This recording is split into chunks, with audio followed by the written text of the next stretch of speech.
This is the Levels Network. I'm Justin Horo, joined by the Bro Lukey Stowe and North Bondi MOTORINO. Yeah. No. So shout out to the crew here. Speaking of crews, we've got would you call that a crew neck sweater? Knit sweater? Crew knit sweater. It's a beautiful little number there from the boys, Clary. So shout out to Clary and the gang at North Bondi MOTORINO. Absolutely loving That's cool. this. I was wearing it before, Mace, but it's just way too hot in here. This studio. Just Yeah, wait got for the aircon about on. 3 months, right? When you got to go out and do some games out at Homebush or something like that, out at Penrith, you'd be rocking a big trench coat. I reckon There's a weeks. few next week's a few 14. It's getting chilly. Let's give you a month. No, but that plus, you know, when it's not warm Yeah. enough now these days. When it's Yeah. getting under the 10, Yeah. wind chill. When you're Homebush, then big. It's like England, big Yeah. duffel coat over the top. That suits you, that one. Yeah. I love You know it. how it's like they're made a bit oversized when Triple OG puts it on, it's just this a one, regular mate. fitted. Yeah. Straight But on. it suits it. Got a bit of Bulldogs theme, Yeah. the Levels Yeah. theme I to like it as it, well, mate. which I like it. blends in with the backdrop there. By It's the way, good. Mace, you got this one as well, but your one's just in the brown. So sort of nice. this brown writing. So thank you to the Love crew. it. And they've been linking up with our man Angus Crichton, AC Flow. AC Flow. He did a bit of marketing. Rob Toyer. Oh, did Bobby go in there, did Bobby he? was rocking it. Mark Toys. Initawase was rocking it. Yeah. They're all part of the gang down there. Why wouldn't you, man? Visit the store, Why wouldn't you? It's yeah. the Roosters, mate. The Glamour Club. You might got some get a- good-looking cats down there in that Roosters team. Is DC going to rock it or what? I don't think so. Ooh. I reckon DC's got a bit Sam of North Walker? Bondi Would in Sam Walker? CD? Sammy Walker, 100%. Sam Walker looks older than DC. The Catsy. Yeah, the Cats is not doing him good. Does he have brown snake arms as well? Yeah, he's a brown snaker. Logie, shout out to Logie. Shout out. Messaged him this morning. He goes, love it, mate. Love it. It's like, you got to roll with this fucking forever. Both Tom Chester. No and- disrespect, Tom Chester. I love Chester. I love you as a player, son. Yeah, but mad disrespect. at the Nah, same time. disrespectful. Tom Tom, you're going Ch- to cop a stray, mate. Don't worry about it. Tom Chester actually DM'd me straight after it, and then also Jake Clifford as well. Yeah, and Logie. I was chatting to all Yeah. three of them, and yeah. What fucking message did I got? Logie goes, he's filthy because he reckons he's a glamour in the gym and stuff too, and he works hard. So it actually cut him. Well, the fact that he had that photo Yeah. that Logie could use. Yeah. No, I think he would have done that. I believe that they've seen it. Logie's got him to take a picture, Fucking oath, yes. and then There you go. It's legit happened like that. Show fucking the boys that you got some arms. Because whenever I post, I sit there for like at least 15, 20 minutes seeing the flow and the traffic that comes through, any comments Yeah, to it's good, moderate. eh? Hylam Lukey was like, I think he was like 10th like. So I knew it hit the Cowboys locker room immediately. Yeah. Oh, why wouldn't it? That's awesome. It's hilarious because he's a gun. Yeah, And he he's a is. good looking cat. You got to hit him somewhere. Yeah. Good looking local cat. Yeah, Iggy boy. He's an Iggy boy. Is he? That's their that's a big their school up there that shitloads of players that come out of. Saint something? Ignatius. Ignatius? I'd say. Yeah, Is that it? when I was up there, Yep. Iggy's a lot of kids come through that. big Iggy time. Azalea. Iggy Azalea was the number one. She was the number one draft pick coming out. In I thought she was a 2009. Byron girl. She North Queensland as well, is she? No. Townsville. Yeah, Iggy, Townsville. Iggy girl. Iggy girl. She's an Iggy girl. How about this one? I love this one on your behalf, Mace. Some love for the Triple OG. This one comes from RGW. Now, I don't know where the interview was. It might have been with Bulldogs, potentially media, or maybe they've got a podcast that they do. But CRITTA gave an 80-minute interview and was asked which former player he would love to have played alongside. His answer, the one and only Willie Mason. Is that cool to hear? That's cool. Yeah.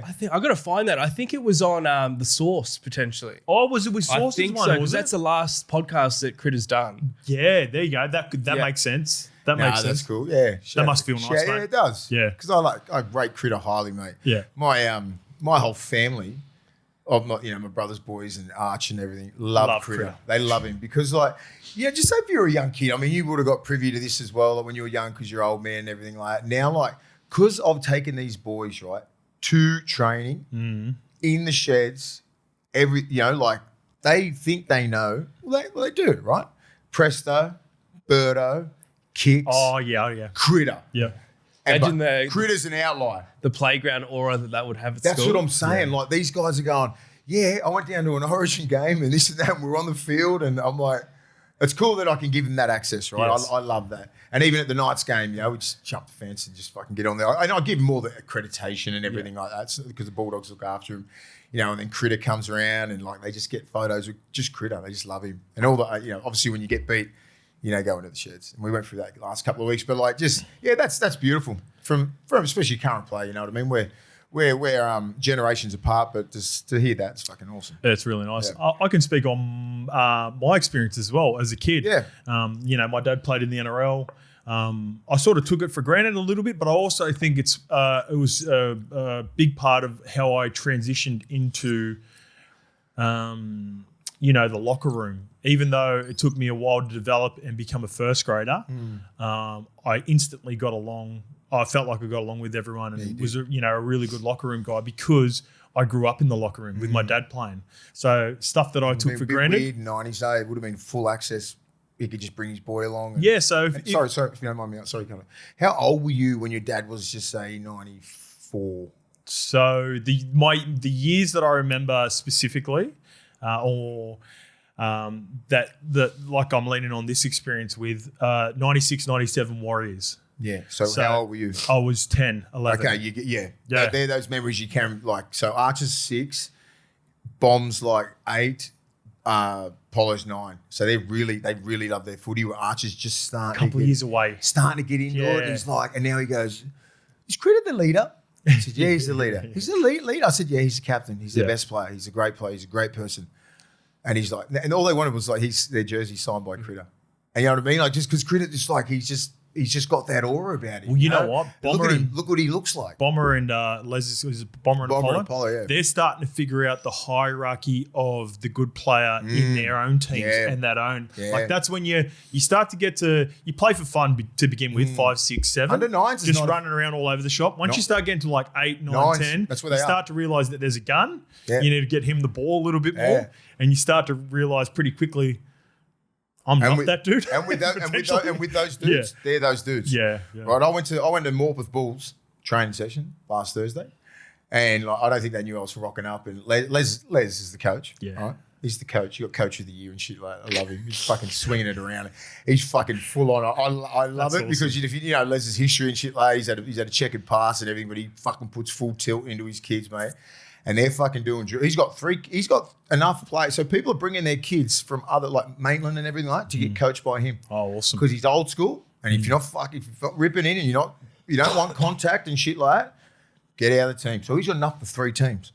And maybe because they think they're going to see Willie Mason. No, none of that. No, not at all. Right? It's a little, can't hurt. But I've only walked up a couple of times, right? And so they were doing a drill. It was like an Oklahoma drill. Yeah.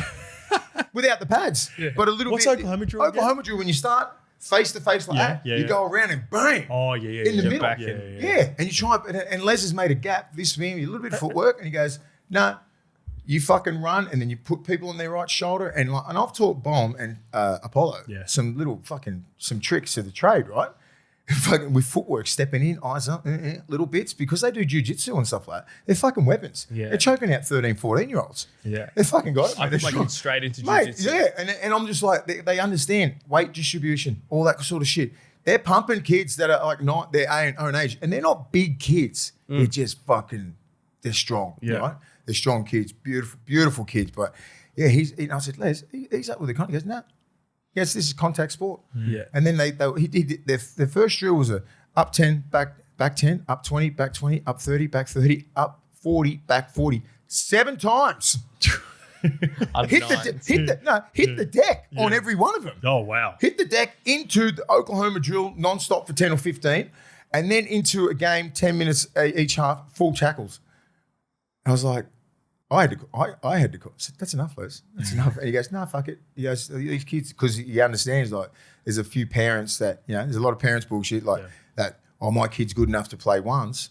He come from Curry or whatever. Yeah. Come in, all right, deal with this. Yeah. Because these boys are the alphas in that team. They fucking go hard, mate. They don't know what anything else. But it's beautiful because he fucking loves the kids, right? Yeah. He loves them. And I'd love, and it's important for younger kids at that age, from 9s to 15s, to have a fucking coach who coaches you the right way, the hard way. None of the bullshit, you know what I mean? Because that's what this generation's missing. That 9 to 15, then 15 onwards, if you're good enough, you're in the pathways. But that 9 to, all the fundamentals, all the passing, all the tackling, huge advantage, it's a fucking big advantage. And that's why they're bringing their coaches. They're bringing their kids half an hour, 45 minutes away to get coached by him because he's doing a good job, right? And he's fucking he's intense. He's fucking passionate. He loves his boys. He gives his boys fucking massive bro, you fuck, what are you doing? You know, like he doesn't yell at other kids, but his boys cop it more. Yeah, he's harder on them. Yeah, he's harder on Set- them. He'll set stop the tone. session. Hey, Polly, come here. I'm sitting there. I said, Les, he's up. So you got two. So imagine this session, right? You're fucking me and Les, right? Two big fuckers. You think I'm big, he's bigger, right? And he's fucking got dreads and shit, and he's big, you know, and he's yelling and stuff like that. I try not to be around. You good right? cop. Are you trying to be good cop? No. I do a little bit, and because I'm so like biased, I'll show Bomber I'll teach Bomber things when he does it. I said, do this next time, and then I'll go away. Yeah. I've got Arch. I'm kicking a soccer ball on the other side, and throwing footies and just teaching Arch how to, you know, just little hand-eye coordination, all that sort of shit. Keeping him active. Well, because he's not in that team, and he's not playing rugby league at the moment. Nor fucking do I care if he does. Right, but then is he picking it up? Is he getting watching him? He understands, yeah. Because I'm down the park with him every day. No, but is he watching that and going, like this? Yeah, this is a little bit. That's what his cousins are doing too. Yeah, not because of his you, cousins. No, not because of me. And I'll never let it go because of me, right? Yeah. I'll never go, oh, you would play because dad play. I'm not that dad, mate. I'm not that dad. I'm just like, if you're good enough, it's the fucking hardest game you can ever play, right? Daddy fucking necessity, cards I got dealt, all that sort of shit. He doesn't understand that yet, right? Until he's of age, and then I'll explain to him. But when he goes, Dad, I want to play rugby league, then you'll get everything. All right, you'll get all my fucking knowledge and everything like that. But Bomber and Apollo, they do at the moment, mate. Like they're like, oh, how do I attack there? Because they've got millions of questions, and I'm just like, okay, I love that. But like, you can't have me and Les. Like, I'm 6'5", he's 6'7", just walking around. I'm just like, I've got to go. Have you met Les before? People probably, when you tell stories about Les, I don't think people realise how big Les is. Les is big. Like Les is legit bigger than him. So like, fucking monsters, man. It would be like, so Mace in comparison to Les would be like, you know how Tom Chester just towers over Rennie, like similar to that. It'd be just the Chester and Ren. Why is Rennie copping Australia? Nah, he's always copping.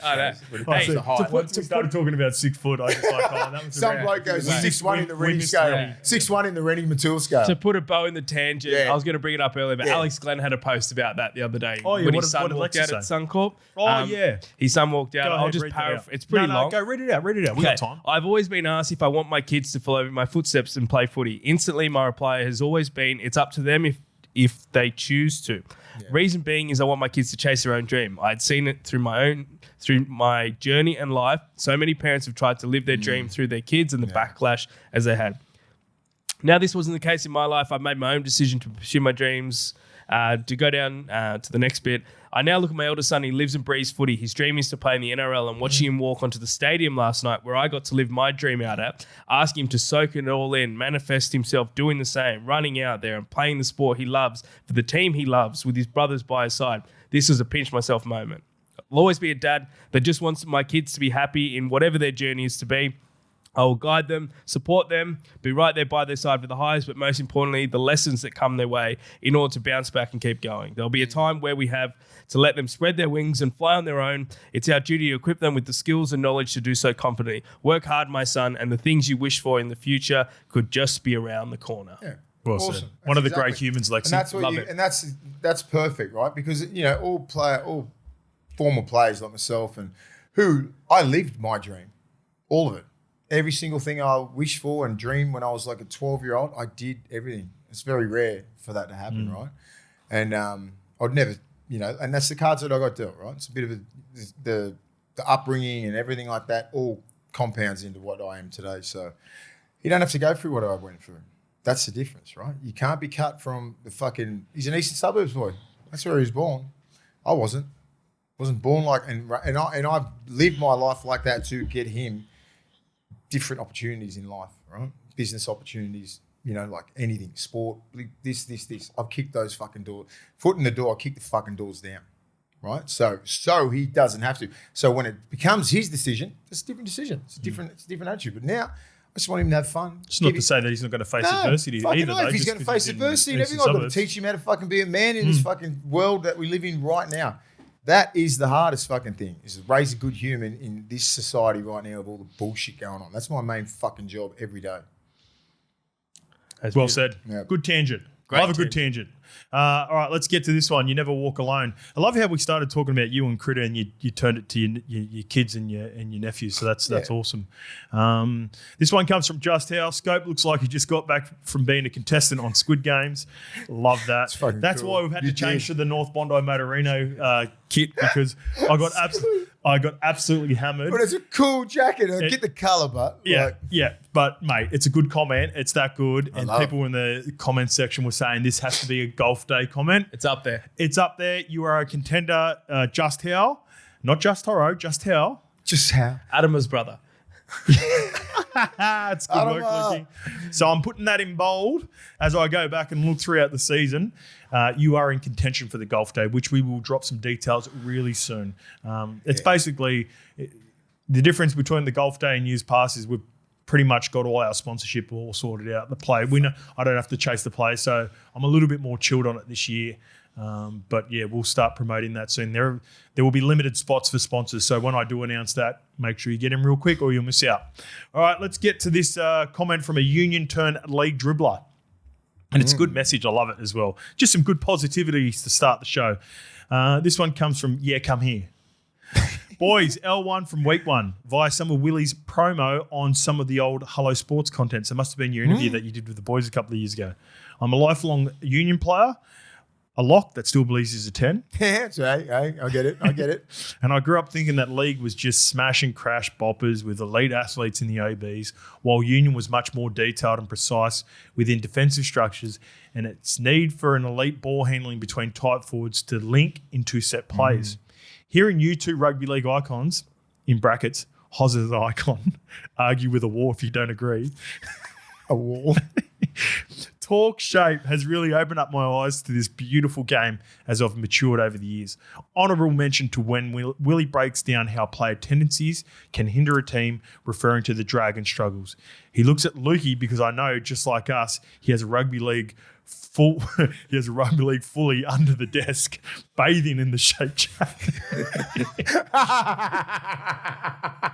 It's such a good message. That's fucking good. Anyway, boys, just had to share my appreciation. Keep up the good work. Come on, South. Yeah, love it, mate. Appreciate that. That's a good message. Love you. So, yeah, you're right. And the observations are awesome. So, I don't miss so. mate, when I've noticed this as well, and I've said this before, when you're breaking down shape in footy rather than talk to me a lot, I think subconsciously you talk to Lukey more. Like you will sit and talk to Lukey, and I think it's because you're trying to explain the shape to him more so, knowing that maybe I know it, and it's like you're talking to the fan. I don't know if you've ever picked that up. No, dude. I love that dynamic. Yeah, I think it works great. Yeah, and then every now and again, Lukey will ask a question where I wouldn't think of that because I'm like, when you're saying some of the stuff, I'm like, yeah, I know. Because I know that you know. But Lukey will go, oh, what about this? What about that? Yeah. That's why I do it, because Lukey goes, yeah, and it sort of flicks with his mind. Yeah.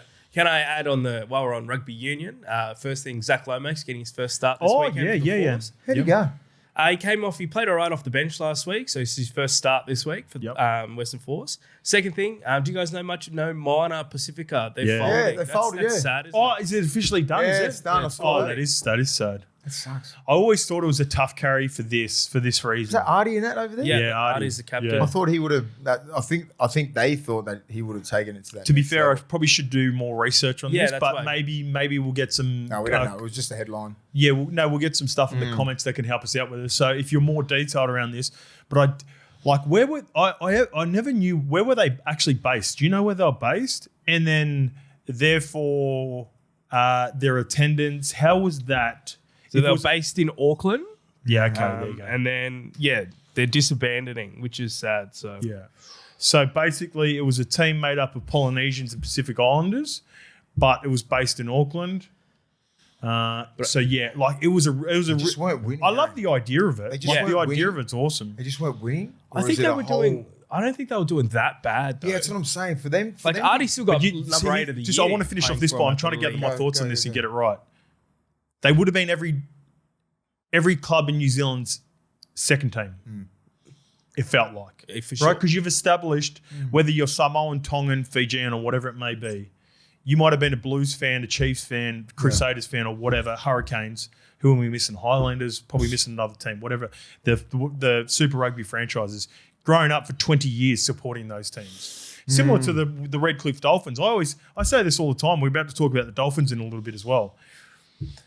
The Dolphins, over the last 18 months, in my opinion, have had some of the worst calls against them as a franchise. But because they don't have a super loud franchise, because a lot of even if you're from where they've tried to disassociate themselves from the Redcliffe part of it, more so they can bring in more fans from around Brisbane and say, hey, we're not just the Redcliffe, we're Brisbane, we're Queensland, all that sort of vibe. That's the thought process behind it. But I guess there would have been so many people from Redcliffe that were already fans of the Gold Coast, Brisbane Broncos, all that sort of stuff. So the fan base is still growing. Now, they've been growing for 3 or 4 years. The difference between the Dolphins and, I believe, the Moana Pacifica is the Leagues Club that they've got at Redcliffe and the money that they've got at Redcliffe. So they've been able to, without the full-on following, been able to establish themselves financially, where I think... That's what it feels like. Moana Pacifica, what's this? Are the crowds awesome over there for Super Rugby?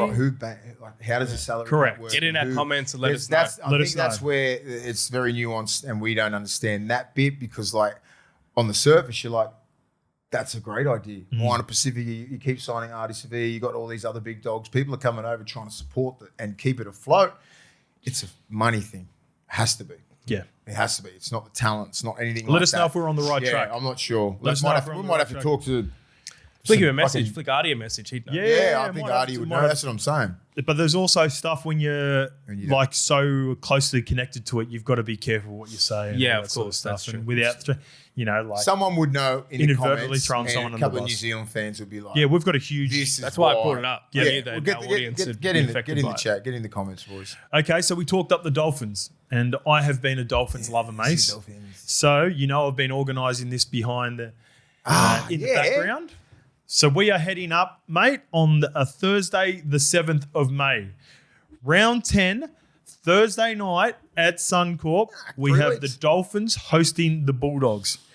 So I guess, again, inadvertently, I've become one of the biggest, would you say? You said the fan base is growing. I want you to come and just they need to send you a fin on that one of those hats. He needs a fully finned up. You need a fin. Please, Dolphins, can you send a fin down for that week?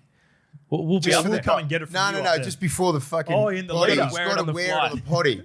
He's got to wear it on the potty at the airport and the fucking game. Yeah.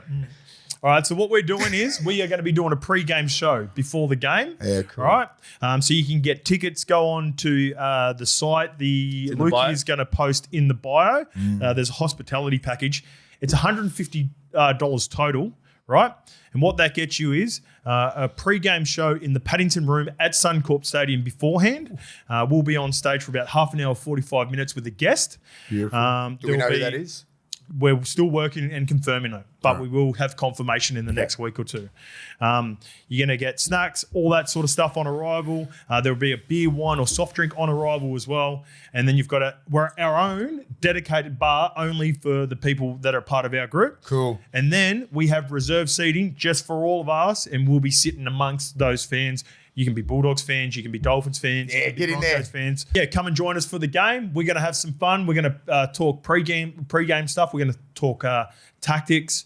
We're going to talk about what's happening. It'll be the lead up to Origin as well. Oh, so that's right then. Lead up to Magic Round. There's so much happening. Can't wait to get up there. And we really appreciate the Dolphins reaching out and organising this. Awesome. Because a lot of Bulldogs fans, I think, will be getting in on this. Yeah, I hope so. I hope so. Yeah, I would hope so. Because the Bulldogs had a really good victory on the weekend. Now the Dolphins have an opportunity to do that tomorrow. They can go on a bit of a run, right? Give them 2-3 weeks. They get 3 wins and, just say 2 from 3. Dogs 2 from 3, drop one game, whatever. Sitting up there. You're sitting there. And it's going to be a fucking top game. I think regardless, it's going to be... You just don't want the Dolphins to drop 3 games in a row into this. No. Just for the fan base and you just want people. And the Bulldogs fans travel. The physicality of this game is going to be awesome to watch. Yeah. Dogs. Be good to watch. The line speed. Be good to watch. Couple of sin bins, I reckon I can envision it. But I've inadvertently become the Dolphins' biggest cheerleader, I think, in the podcast, media game. Fins up, baby. Boots. I don't mind it. It's still got it's a long season. It is a long season. If they can get this, if they can be competitive, right? I'm not sure if they can beat the Panthers. We'll get to that soon, but I'm like, fucking, as I said before a couple of weeks ago, there's no cues, there's no footage on Penrith in the first 6 weeks to go, fucking yeah, spot that up. Until me and Hozzy broke it down and gave the blueprint to Ciro. You're welcome. Which they already had. There could be, here's a little teaser, when we start doing same game multis, there's a good chance I'm heading that way later on. Hey, by the way, make sure you like and subscribe. If you're a fan of the show, if you're new to the show, go onto YouTube, subscribe. It helps us grow the channel, and also follow us on Instagram, TikTok, all the good stuff. 100K on TikTok, flying. Instagrams. We're going to get to 100K by the end of the year. I can just feel it. And subscribe. And Apple and Spotify. What happened on Spotify the other day too? Yeah, there was a box that wasn't ticked with the re-upload. Sorry, everyone. Fuck me. But shout out to the Apple podcast audience. We were number 3 sports episode in the country. That's the chart we want to be looking at when we're ranking ourselves. We're not ranking. We're all competitive deep down. Yeah. So we were number 3 for our review show. Why do you want to be on that one? What's the difference between that one? So if you're like the top sports charts, just generally is just based on. So if you're a new sports podcast, and you've got like a 200% growth because you got 0 to 100. Gotcha. That's how people jump and get the screenshot, all that stuff. Yeah, correct. But you're not going to be on the top episode chart. But the top episode chart means who's tuning in, who's listening. So big shout out to our audience. Thank you. 5 stars. Explain that a little bit more too, because I always feel like people ask us because we're super popular on YouTube as well. And again, not competing against other people, but the numbers speak for themselves. Like it is what it is. Against ourselves. But we have Apple, Spotify listening numbers. Are big as well, right? Exactly. So yeah, that's good. That's what I'm thinking. They listen, right? Spotify. Yeah, people listen in the car. They like the show. Obviously, they fucking use it. It's crazy. Well, you can tell heaps of people listen to Spotify with the amount of text messages, DMs that I got for not ticking that box. You've only got 17 jobs, mate. Come on. Make sure you get all 17. Fucking nail all of them. Make sure you do all 17. Don't miss one ever. I tell you what, it won't be missed again. I've already put the post-it note on my screen to make sure that doesn't happen again. I didn't even know what I was talking about. All right, maybe the show was flying because I was getting fired up about the Disruptor, and here's the best reason I've heard for it. This one comes from Halsey. Would a reason for implementing the Disruptor be a way to keep the fast pace? Fatigue-riddled game by giving fullbacks, wingers a better chance of catching the ball without being disrupted, and therefore the game has less stoppages. By no means justifying, but finding a reason for this insane rule. Worst part is the NRL was too proud to come out and say, we try to implement a rule for the game, it hasn't worked out that way it was originally intended, so we're scrapping it. The fans couldn't give a fuck if they were right. We just want consistency. Not a bad shout. It's probably the best reason I've heard for it. Now, there were a number of comments, and I'll bring them up as well, that there were people that were saying that it was messy 3 years ago when they first brought in Disruptor. They thought that people were just flying through. But I sort of get it. I'm not one of those guys that's so stuck in his ways that can't admit when, all right, yeah, I remember that. It was a little bit messy. But I feel like this version of it and how the rule has been interpreted and changed is probably more messy than originally what I was saying, where you're going up and competing and throwing your hands. When you broke it down the first time and what the rules meant when Robbo was talking, I'm like, okay, I'm down with that. Yep. Now it's just got a little bit out of hand. That's all it is. And the interpretations are all over the shop. The rest would be so fucking confused at the moment. I wonder how, he's saying the NRL's too proud to come out and say, I reckon they'll roll that whole thing. They'll roll out the Disruptor all year. No, they won't. I don't think they'll fucking just can it. I think it's going to get. They'll just I just think they'll be a little bit more lenient. You know what I mean, towards the the rules. You know what I mean. Like they won't be as fucking crazy as they were last week. It's got so much grey area that you can't help. The interpretation is going to be different. The way that you're viewing, so even me and you are slightly disagreeing on what our perception of it is. Yeah, right. Yeah. So if you're in the video referee, you're going to be different to what I am 100%. if I'm doing it the following day. But I'm just thinking they might find a little bit of like happy ground, right? They're having these meetings, these refs, they've got to be having meetings and going, okay, what is your interpretation of a disruptor? What's your interpretation of a disruptor? You think so? You fucking hope so. These guys are pick up the phone to Billy Slater and go, hey. You're getting every single podcast and fucking NRL for the 60 and Channel 9. We're all talking about you guys. My point was, it feels like, remember when Joey hammered the refs for something that time and he just sort of like walked out of commentary and stuff like that? Oh, that was when the ticky-tack head highs and people were getting sent. I feel like it was similar energy this week from everyone. So I feel like they last time they took that under the wing and they changed. I do think they bring everything into consideration when everyone's talking about it, right? You can get away with these, the 6 to go thing. I think it makes the game better. It's fatigue, all that sort of shit. As you broke it down last week, the hip drop, the 6 to goes, this. It's beneficial to the game because of fatigue. We're trying to look after players, blah, blah, blah, blah, blah. And then we go to this and we're like, what is this doing? What is it doing? I heard Matty Rogers, the King Rat, going, when he was a winger or fullback or whatever, and he would they're catching a bomb and there's people fucking flying everywhere. He goes, I would take that as a badge of honour. If I fucking catch it and go, please, you need more than that. You know what I mean? I'm going to catch everything. And all these fullbacks, they don't drop shit. They are so elite at what they do, and the wingers and everything. And if you're not up to scratch with those guys, you're trying to get up to scratch with those guys, right? The Tupos and Nwangani Tuasis, even Walshy, Either the smaller blokes are trying to get out jump, they're trying to out jump them. It's all timing, it's everything like that. It's more reps at training, and they're getting better and better and better. These fullbacks are just evolve. Wingers evolve. They're fucking some of the most skillful players on the fucking field. Why are you trying to make it easier for them? Fucking forwards are getting belted in the middle, right? You said that before. You said running block plays on edges. The 3-man's getting spotted up because of diversion and this and that, and you're making 3 decisions. Why does a winger get to fucking sit there or fullback and get the easy jump? You might as well. It's like Union when you call them mark, and then you can catch it in your own 20. Fair catch. Fucking it's not our game. You fucking compete for everything. You get taught from day dot to compete on everything. Compete. They're not. You lose that chance to compete. That's all it is. Don't take fucking legs out. That's already done. You're not doing that. You're not doing this. You're not coming up doing dirty shit because you'll get sent off. But the competing, you can't take that out of the players, and they've taken it out. And also, well said, Mace. I like That's when clip. I'm already editing that. Beautiful, in my head. yeah. Same. I was just like, let the big guy. I've had my say. Let the big dog roll. And I will add to this as well. Strategy, momentum in the modern game. If you're going up and you are a disruptor in the modern game right now, and you're not genuinely competing for the ball, you're a disadvantage to the attacking team because you can come up with a play now.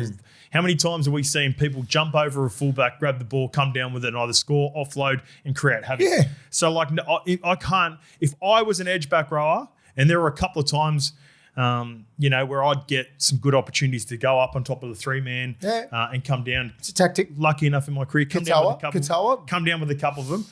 I'm not thinking disruption. I'm thinking I need to jump over this guy because it's an advantage and we could get a huge momentum swing here. So I would not go into games thinking disrupt. I would be going, let's go get the ball. Lucy Katoa from Melbourne, outstanding. Yes. Who else? What are the other back rowers? Olakuatu, outstanding. Jeremiah Nanai, when he plays. He's out there. Nanai. These guys, it's a fucking play because, you're kicking a crossfield. Yeah, the winger's pretty good over the high. I'm going to kick it to Mark Niwanga Nituasi. I'm kicking it over the 3-man's headbutt. And I'm trying to get in between the 4-man and the 3-man. So he's got an angle on you and he comes up and that's the space there. Yeah. Right? That's it. And then if it's a beautiful kick, like a Cooper Cronk kick, like a Cleary kick, Liam Martin scored about 10 tries like that. Yeah, he has. Yeah, he's scored. They've got beautiful hands, these back rows. I tell you what, I think we need more wingers in the media. I can only think of the Morris brother. I can't remember. Is it Josh? J Moz. Yeah. He's the only winger that's in the media to come out and talk about it from their perspective. He needs to have he's got a great perspective. Outside of Billy Slater at fullback, who does he's everywhere and he's the Queensland coach. Bill's he's stuck a little bit, right? Channel 9, he's a coach and everything like that. He can't really nail it down like he wants to. With J Moz, he's got Triple M, he's got a few little things going on, he's on a podcast. Fucking nail it, J Moz. There's no other fucking better winger center than him. Because I think that's when people start really noticing. When it's like, this is what I did. This is why I love what I did as a winger. I love the competition. Like how many times have you tried to kick it and remember Izzy Folau, right? Like you kick it over to him, he's just fucking catch it, just bring it back to the 20, please. Do better than that. Do better. Like he's jumping all over people. You know what I mean? Like it's just, and then even on the other side, when he's jumping over you, fucking he's over your head. Try. You respect it too. No, you go that fucking 2008 try when he scored, still in my head. when he just jumped over where Quinny and palmed off Coops and put it behind his head. I'm like, how do you fucking stop that? It was elite inside pressure. It was elite fucking like moving around, contesting, and he just put it on a dime. And I just remember watching because I could keep pressure on JT and just went, oh, fucking hell. How'd he score that? We would have won that series. Was he flying? Was he flying through the air? Let's get to magnificent catch. Let's get to the Perth flight preparation then. Heading over there, we're talking about some Sharks, and we are talking about the Rabbitohs. Both went over 2 days before. Both lost their games. So this one comes from Neil Song. Hey Hoz, just want to add to your thoughts around the time spent over in Perth before the game. Last year I flew over to Perth the day before the Sharks played Manly, and on my 6 a.m. flight over there were both Adam Fanua-Blake and Britt Nikita. I was quite shocked both flew over so late, and poor Adam was stuck in a middle seat in economy.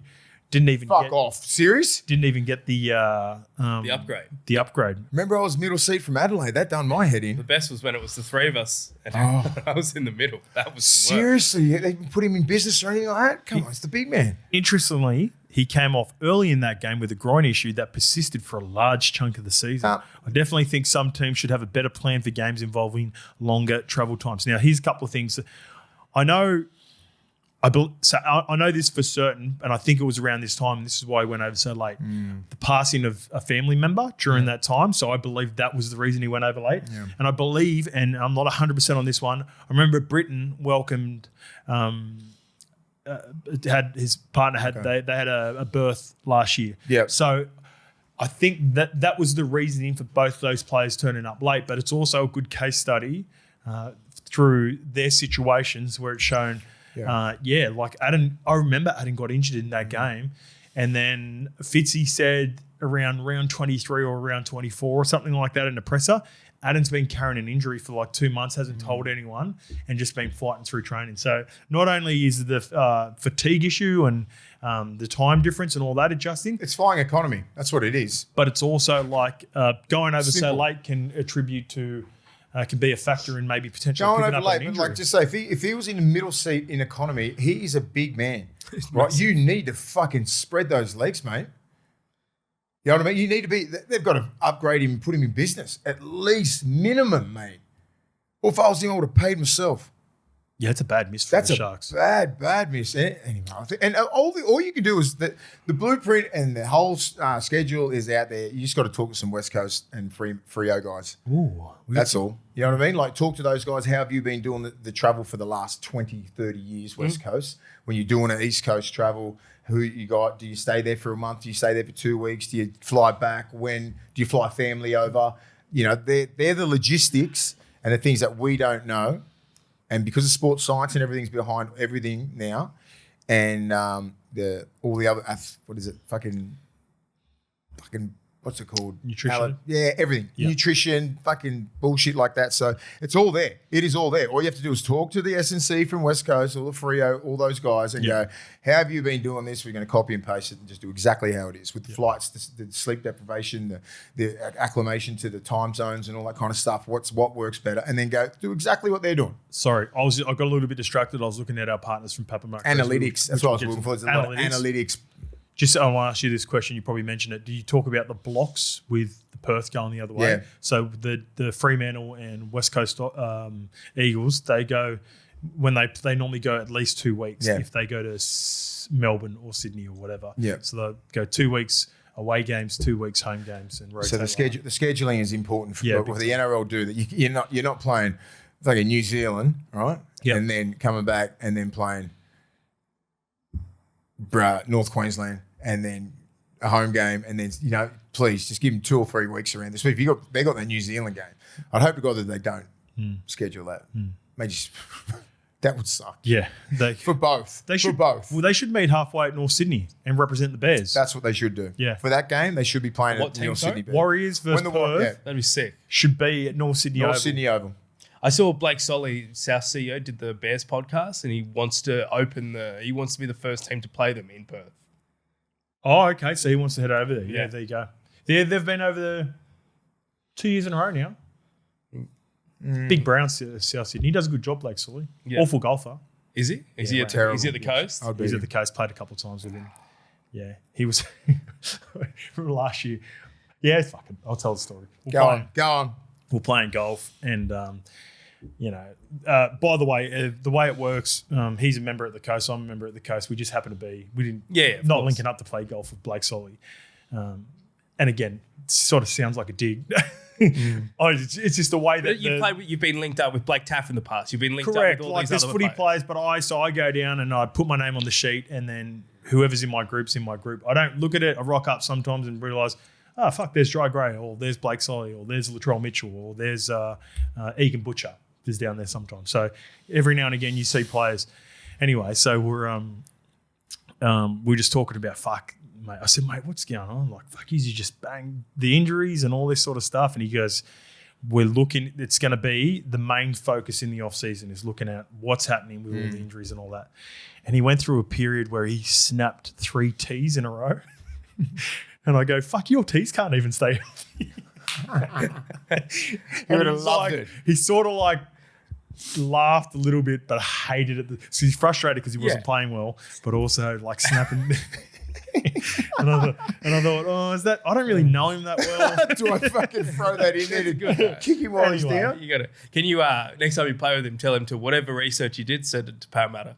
Yeah, they need it big time. Yeah, they've looked at it. What are theirs with training problems, but heaps. where you're like We're on ground. Yeah. Okay, so Mace, I told you I got distracted because I got distracted with the new menu at Papa Macros. It is Australia's freshest chef-made meals delivered weekly. If you go to papamacros.com.au, you can put in our code, which is levels 30. That'll get you $30 off the first box. And then levels 10, that'll get you 10% off all future orders after this. And every 3 or 4 weeks, maybe every month, they have something new on the menu. And this one is Clayton's Chicken Burger.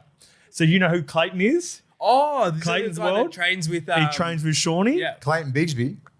No? No. No, our man Clayton is he trains with Shawnee McEnroy. He's got a huge following on Instagram, special needs. Yeah. But he leans into it and his like slogan is chicken burger. So he's got Clayton's Chicken Burger here. So he's got his own meal that he's put on that's available. So at Papa Macro. So there we go. I'll be putting in that order it's got a bit of a chicken schnitzel vibe, some chips and all that, and then the sauce on top. So there we go. papamacros.com.au, proudly supporting levels for the entire season. Get your orders in. I say this every Thursday. Orders close tonight for Sunday delivery, so make sure you get them in. I was talking to Marco yesterday, the owner of Papa Macros. Yeah. Texting him a little bit. They're killing it with their content, so make sure you jump on their Instagram, give them a follow. They're doing some great stuff over there as well. Love it. There you go.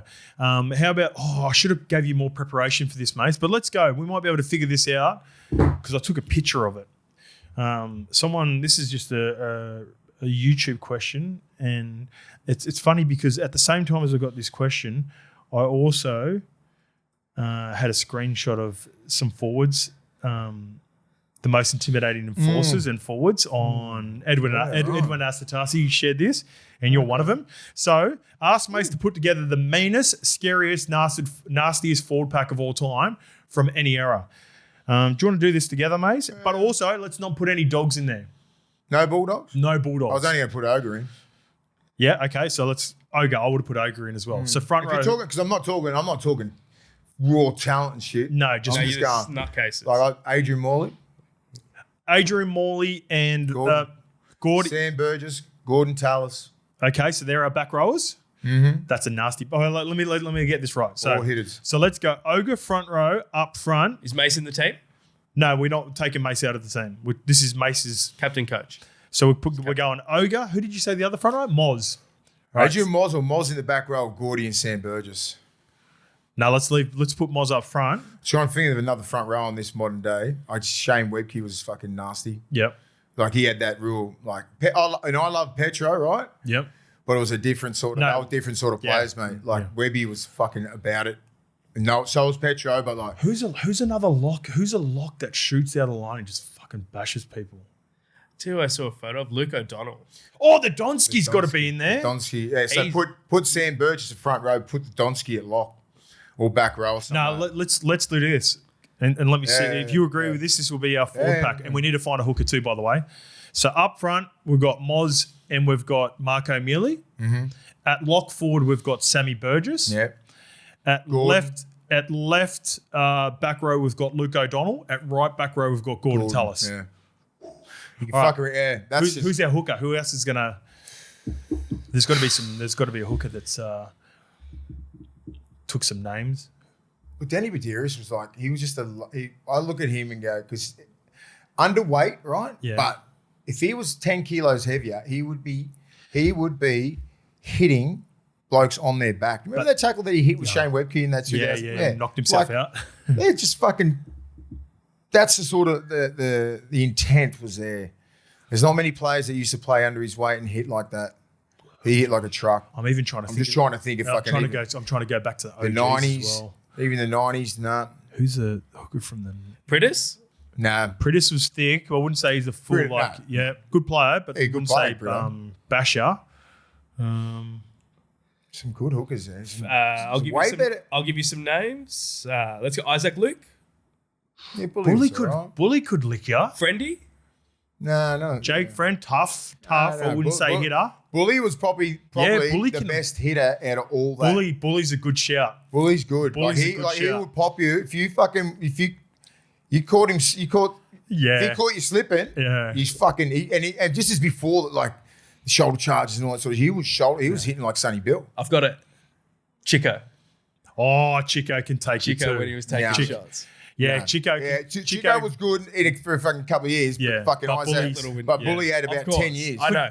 Bully had a 10-year fucking career where he was the second, third best nine in an era of Badira, Smith, and then Bully was the dude. Okay, so I'm going similar path, and he probably wouldn't have played a shitload at the position. And would fight you too. But yeah, and could see, Bezzy wouldn't throw down. Yeah. Neither would Cam Smith. Bully, you'd be like, he'll fight me. Could we move Monty Beetham up into the lock? Fucking oath we could. Sorry, I forgot about that. Put fucking Luke. How much time did Monty spend at hooker? He wouldn't have spent heaps. Monty spent enough to Just go enough? fucking, Is he a hooker? Over Bully? Who Bully? I'm putting Monty Beetham somewhere in that starting squad. Do you know what I mean? If I'm playing in a forward pack, just so if I was like the back row or something, I'm like, I want Monty at 9. Yeah, we've got 10 9s from the 90s from ChatGPT. Because I doubt, names? Yeah, go read I'm doubting that the hookers fucking running. We want delivery from the ground. Like Monty. Pretty much everyone in that pack wants the ball early. That's what I'm saying. I want early ball. Ogre wants early ball. So he doesn't have to be crafty. No, zero. Just fucking hit hard. But give us those other options. I'll give you the 10. There's 10 that's come up with. Yeah. Benny Elias. No. Yeah, Benny's a throwback, but no. Kerrod Walters. No. Jeff Tooves. No. Jim Sedaris. Love them all. Steve Walters. Jason Hetherington. Big Dalton would be tough. Ooh, Hetherington. John Elias. Johnny Elias. Paul Dunn. Who? Paul Dunn. Paul Dunn's the front row. Front row for Dogs. Mark Horn. No. He's more of a middle. No. And it says Monty. Monty's our hooker. Monty will punch the fuck out of you and then shake your hand afterwards. But if you got Ogre, you got Moz, Monts, Luke O'Donnell, Gordy, Sammy Burgess. Yuck. Fucking Jesus. Good luck. Christ. Good luck. Yeah. Done. That's it. That's There you my go. pack if I'm going to war with someone. Fuck, love that pack. Yeah. All right, let's get Monty Beetham, mate. There was a couple of years there when I'm like, I love Monty Beetham now, the version that he is now, and I love the growth that he has as a human. Because even so me and Monty used to go at it. It was one bloke you just don't really want to fight. Right? It's like you dodge where I'd run at him and stuff like that, and it'd be fair. But if he wanted to fucking have a crack at you, you're fucking done. And he could fight, high level, like New Zealand boxer. Like he was fucking, everyone knew it too. It was like, yeah, we can all have a bit of a scrap, but then there's the guy who can sit back and fucking beat the shit out of you. Yeah. But I think when we all shit. retired and he just come up and he said, he goes, bro, I just want to apologise. I was a bit of a dick. Like when I was playing, I said, no, man, he just played the game hard. And he was, because I loved him so much and with so much respect for each other, I just give him a hug. I said, fuck, Mons, you just play it how you want to play. But he's so humble now, getting older. And he looked back and he goes, I just used to do it. I said, Ronnie, you just fucking, that's the way you were, man. That's the way you are. So Monty. I said, we're built like that, man. I said, but you can just fucking fight like a machine. So Monty, apologies. We don't want the current Monty. We want Nah. We want the player Monty. Oh, we want the Monty. Right, we want that. We want 2002, 3, 4, 5, 6 Monty. No, 2001, 2, 3, 4, 5, 6 Monty. And he was a problem, mate. And he could play too, and he's a great ball player, could hit, and best human of all time. But when he was playing, goddamn, problem. Yeah, that forward pack is a That problem. forward pack's All right, let's get to Knights review preview. Hey boys, Sam here, L1 from I don't remember. It's been years. I still thought you were going to. I thought you were saying that. I don't remember, mate. It rolled off the tongue really well. Yeah. Didn't it? I first discovered this potty because Triple OG was my hero growing up watching the games. I've always loved how you guys pull from your own experiences playing and your love for the game. It's so great for young guys like myself. At 28, I know a bit about the game, but I'm always trying to learn more. And if it wasn't for the work that you all do at levels, I wouldn't know jack. There's one thing I'd like to not even complain about, just bring up. Whenever you guys do segments on Newcastle, you spend as little time as possible on them compared to some other teams. As a diehard Newcastle supporter, you could cut my arm open and their jersey colours would start running down my arm. I was just wondering if that's a subconscious thing or is there a legitimate reason for it? Sorry if this comment is totally stupid. I just wanted to say thanks and also a question without being one of those dickheads that just complains about everything but has never set a foot in the footy ground. Cheers, lads. Sam, great message, mate. And we will always, as you know, if you've been following us for a while, we'll answer questions like this. I've got a couple of reasons more recently why I think we might have neglected the Knights in a way, Mace. And if you've got a reason, you can maybe just gather your thoughts while I'll a couple of mine. So they've had 2 Sunday games in a row. We historically, if you've listened to the pods, spend less time on The Sunday. Sunday games get fuck all. They did get a little bit on Monday, didn't they? Yeah, Fair but try. because we've already broken down, talked about shows, fans, comments, by the time we get to it, we just naturally neglect Sunday. Yeah. Another reason is I'm not as detailed on Sunday games. For those who aren't aware, I call both Friday and Sunday, and I try to catch up as best I can on those games, but I'm not across it or as detailed. So I'll often message Mace. I go, Mace, I need you to carry us on some of the details on that game a little bit more. I'm driving home, I'm listening to it on the radio or I'm listening to it in the car. And so therefore, I'm not totally across.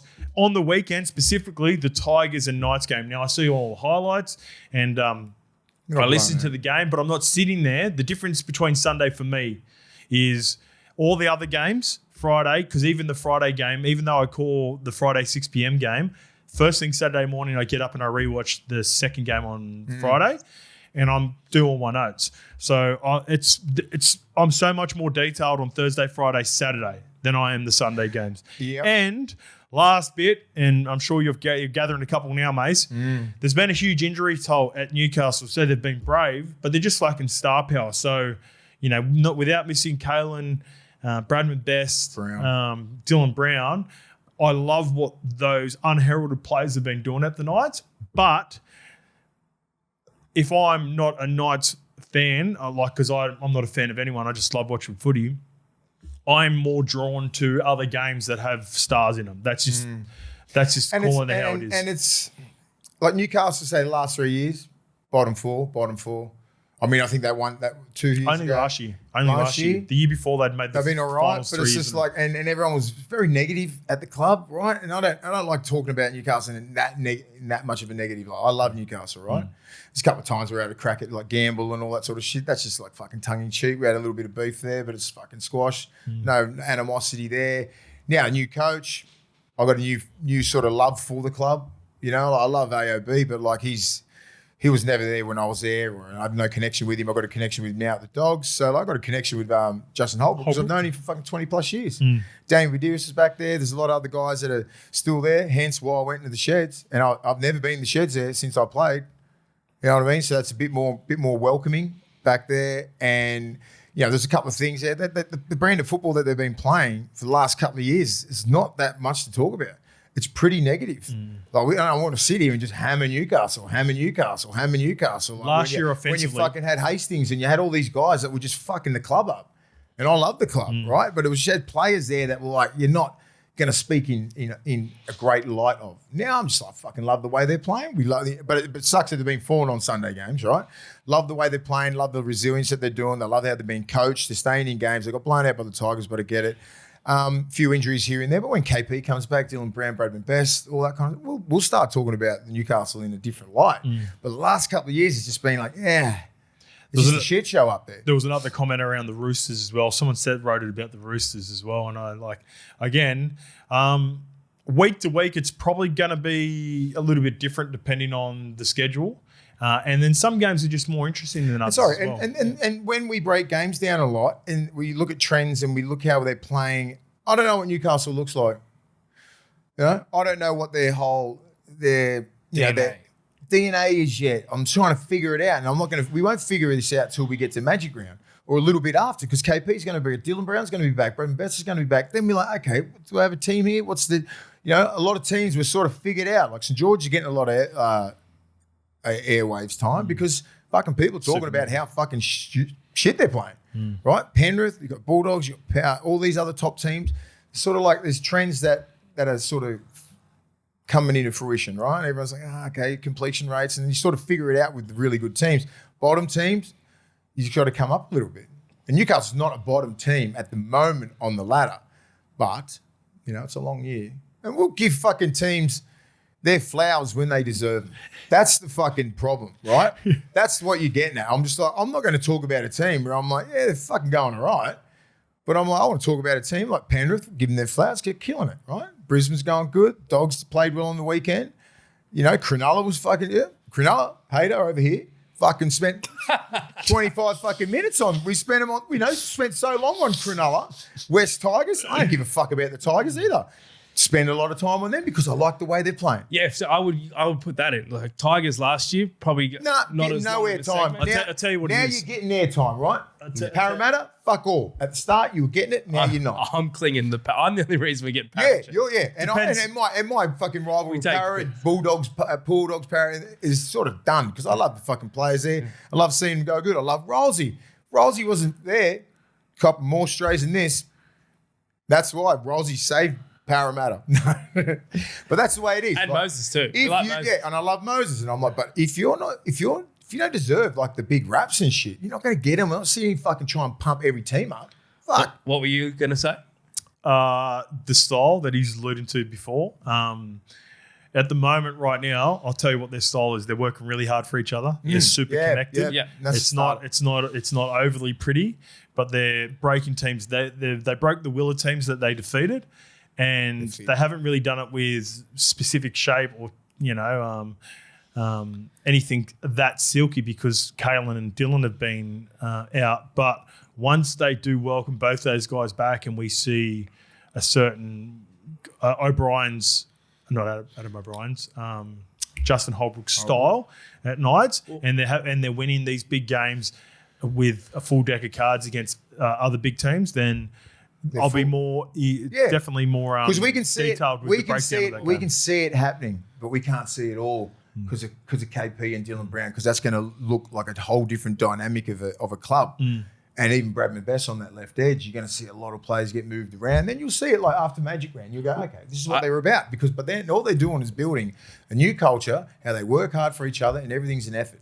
Effort plays, and that's how you build a good club. To your point, the Vegas recap, we had heaps to talk about because you were able to identify the different shape, what Fletcher Sharp was doing, moving, all that. We were talking for ages. Yeah, and that was fun to watch. Fun to watch versus what you just said. It's just hard working. You can't really overanalyze that. It's that's it. Because all those other players do is add that fucking special little pizzazz at the end. But we're mindful of it though moving forward, I think. Yeah, I know. When Newcastle play good, mate, they'll be getting fucking massive flowers, in general. Because I love Newcastle, first of all, and I love the coach. And I love most of the players up there. And I tell you what, the 6 o'clock game is gone now. So that's the big one too. Going back to golf as well.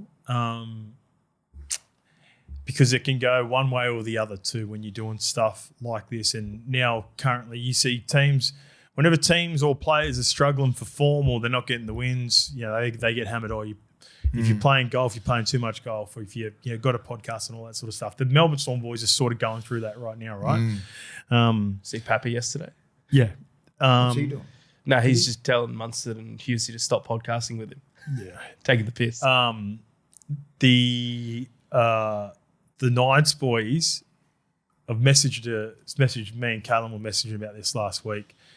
said Uncle Skip wants an invite, and I'm going to get on the championship. I'm going to get a celebrity soon in the NKE championship. They should play off for who gets to be the 2 players on our golf day. Nah, so what's No, Kalen plus. Oh no, whoever we invite. hey.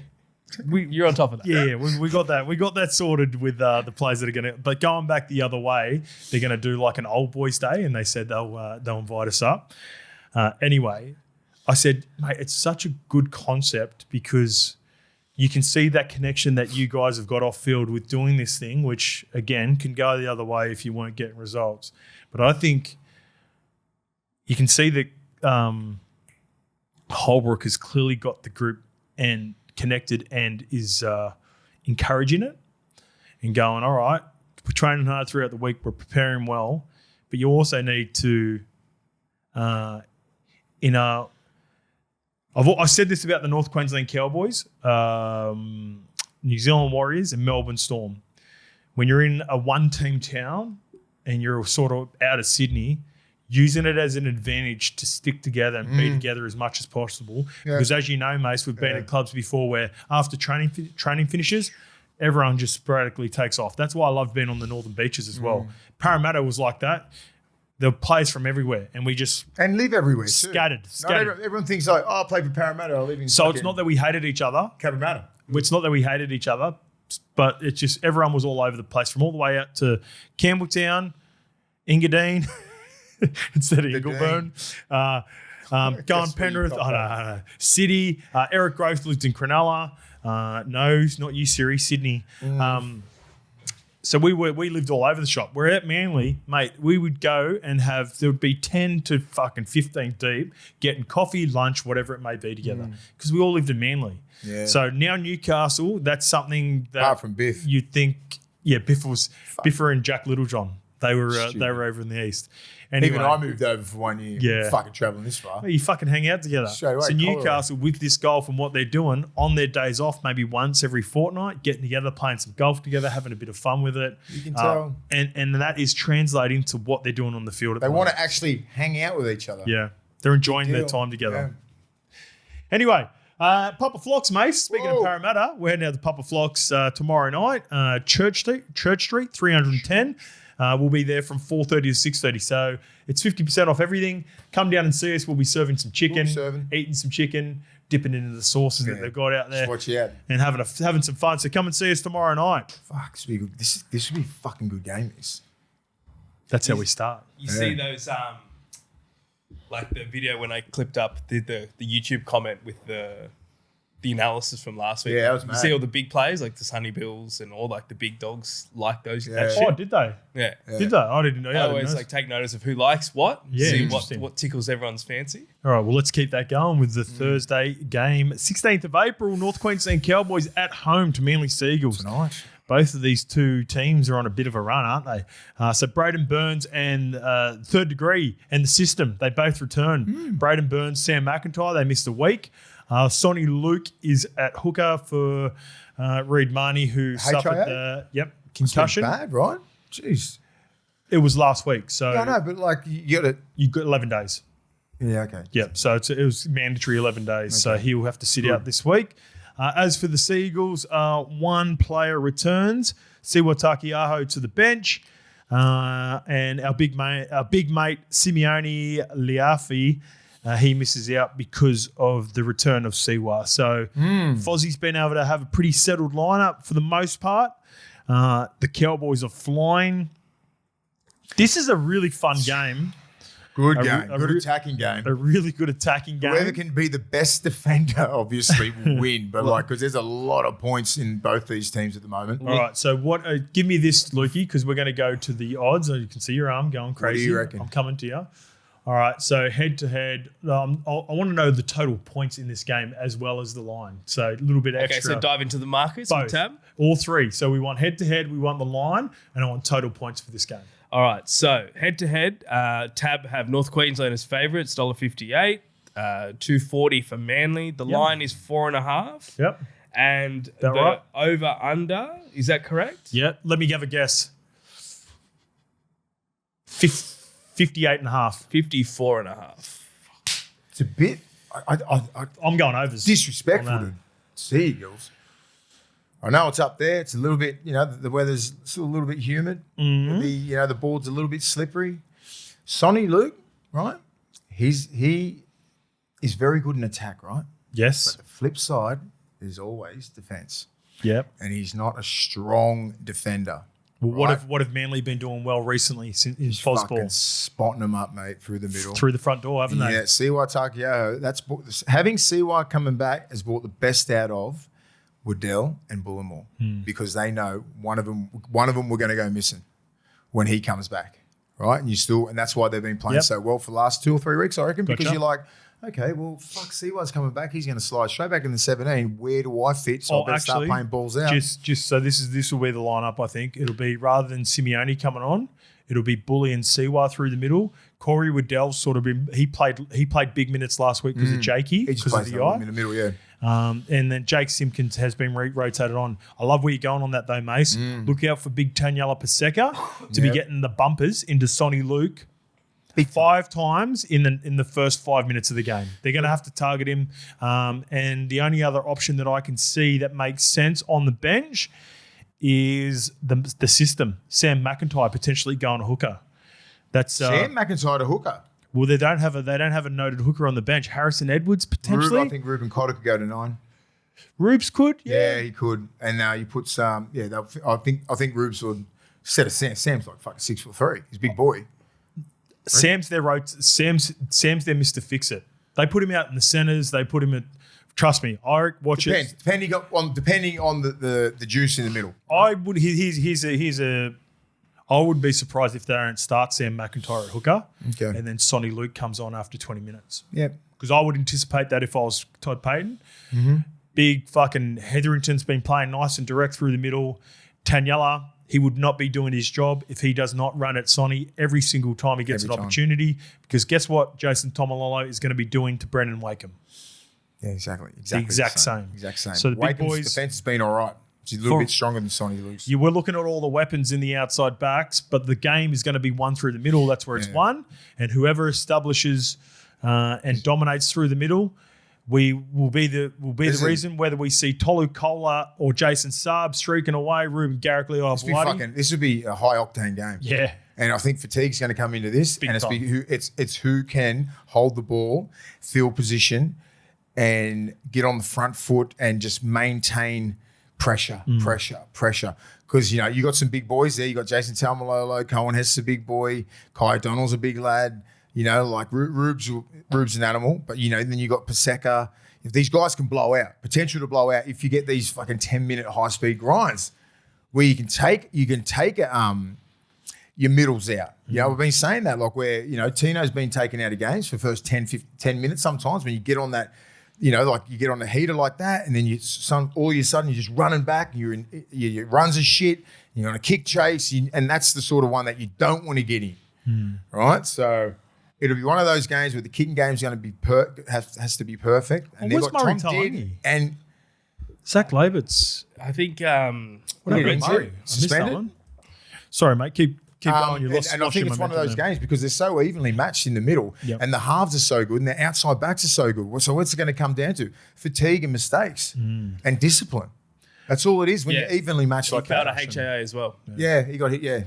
So that's what this game's going to come down, and like nailing it when you get in that red zone, building pressure, right? And that's why, because they're so evenly matched. These two great halves, good outside backs, pretty even forward pack. Jason Taumalolo's on a fucking bit of a heater now at the moment. The two fullbacks are on heaters today. Yeah, they're all killing it. The outside backs are on fire. It's going to be Drinky Silk versus Tommy Powell game off the back of momentum. Cola Purdue. That'd be good. Same. Nah, opposite edge. No, so it's Chester versus Cola, Garrick versus Purdue. Yeah, sorry. Yep. Fuck. That's pretty good. It's pretty good. Yeah, I'm going Manly biased, but in my heart, if I'm with heart's Manly, head Cowboys. Fuck. Yeah, Heart Fosball, head Cowboys at home on a roll. Is this Foz's biggest test? Yep. Or would you? This is it. Easily. Yeah. I'm gonna go the Cowboys just. Because I think, and when I say both these teams got potential to blow each other out too. Yeah, they do. Do you know what I mean? Like it could go tit for tat, and then one go on and fucking, and that's what I'm saying. When you get most of the ball and you complete at a high possession, a high rate, and then it's like the other team just fatigues, and then these teams got potential. Bang, bang, bang, bang. Manly could Dolphins the Cowboys. Yeah, like fucking this could happen. So I'm just gonna go the Cowboys with no fucking faith at all, other than it's up there. And it's pretty hot at the moment still. And we can't wait to watch. Yeah, be a good game. All right, let's go to Friday. Canberra. Raiders are at home to Melbourne Storm, GIA Stadium.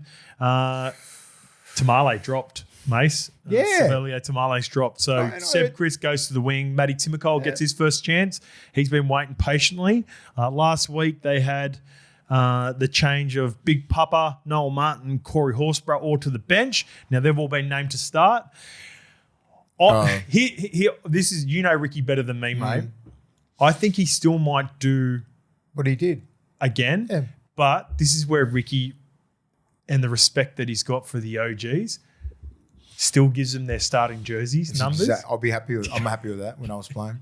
if you were dropped to the bench, but you Wayne, he goes, I just want you to play from the bench this week because it's different. Because I could play both bench or start. And he goes, so I'm not wearing fucking 14 or fit. He goes, fuck no.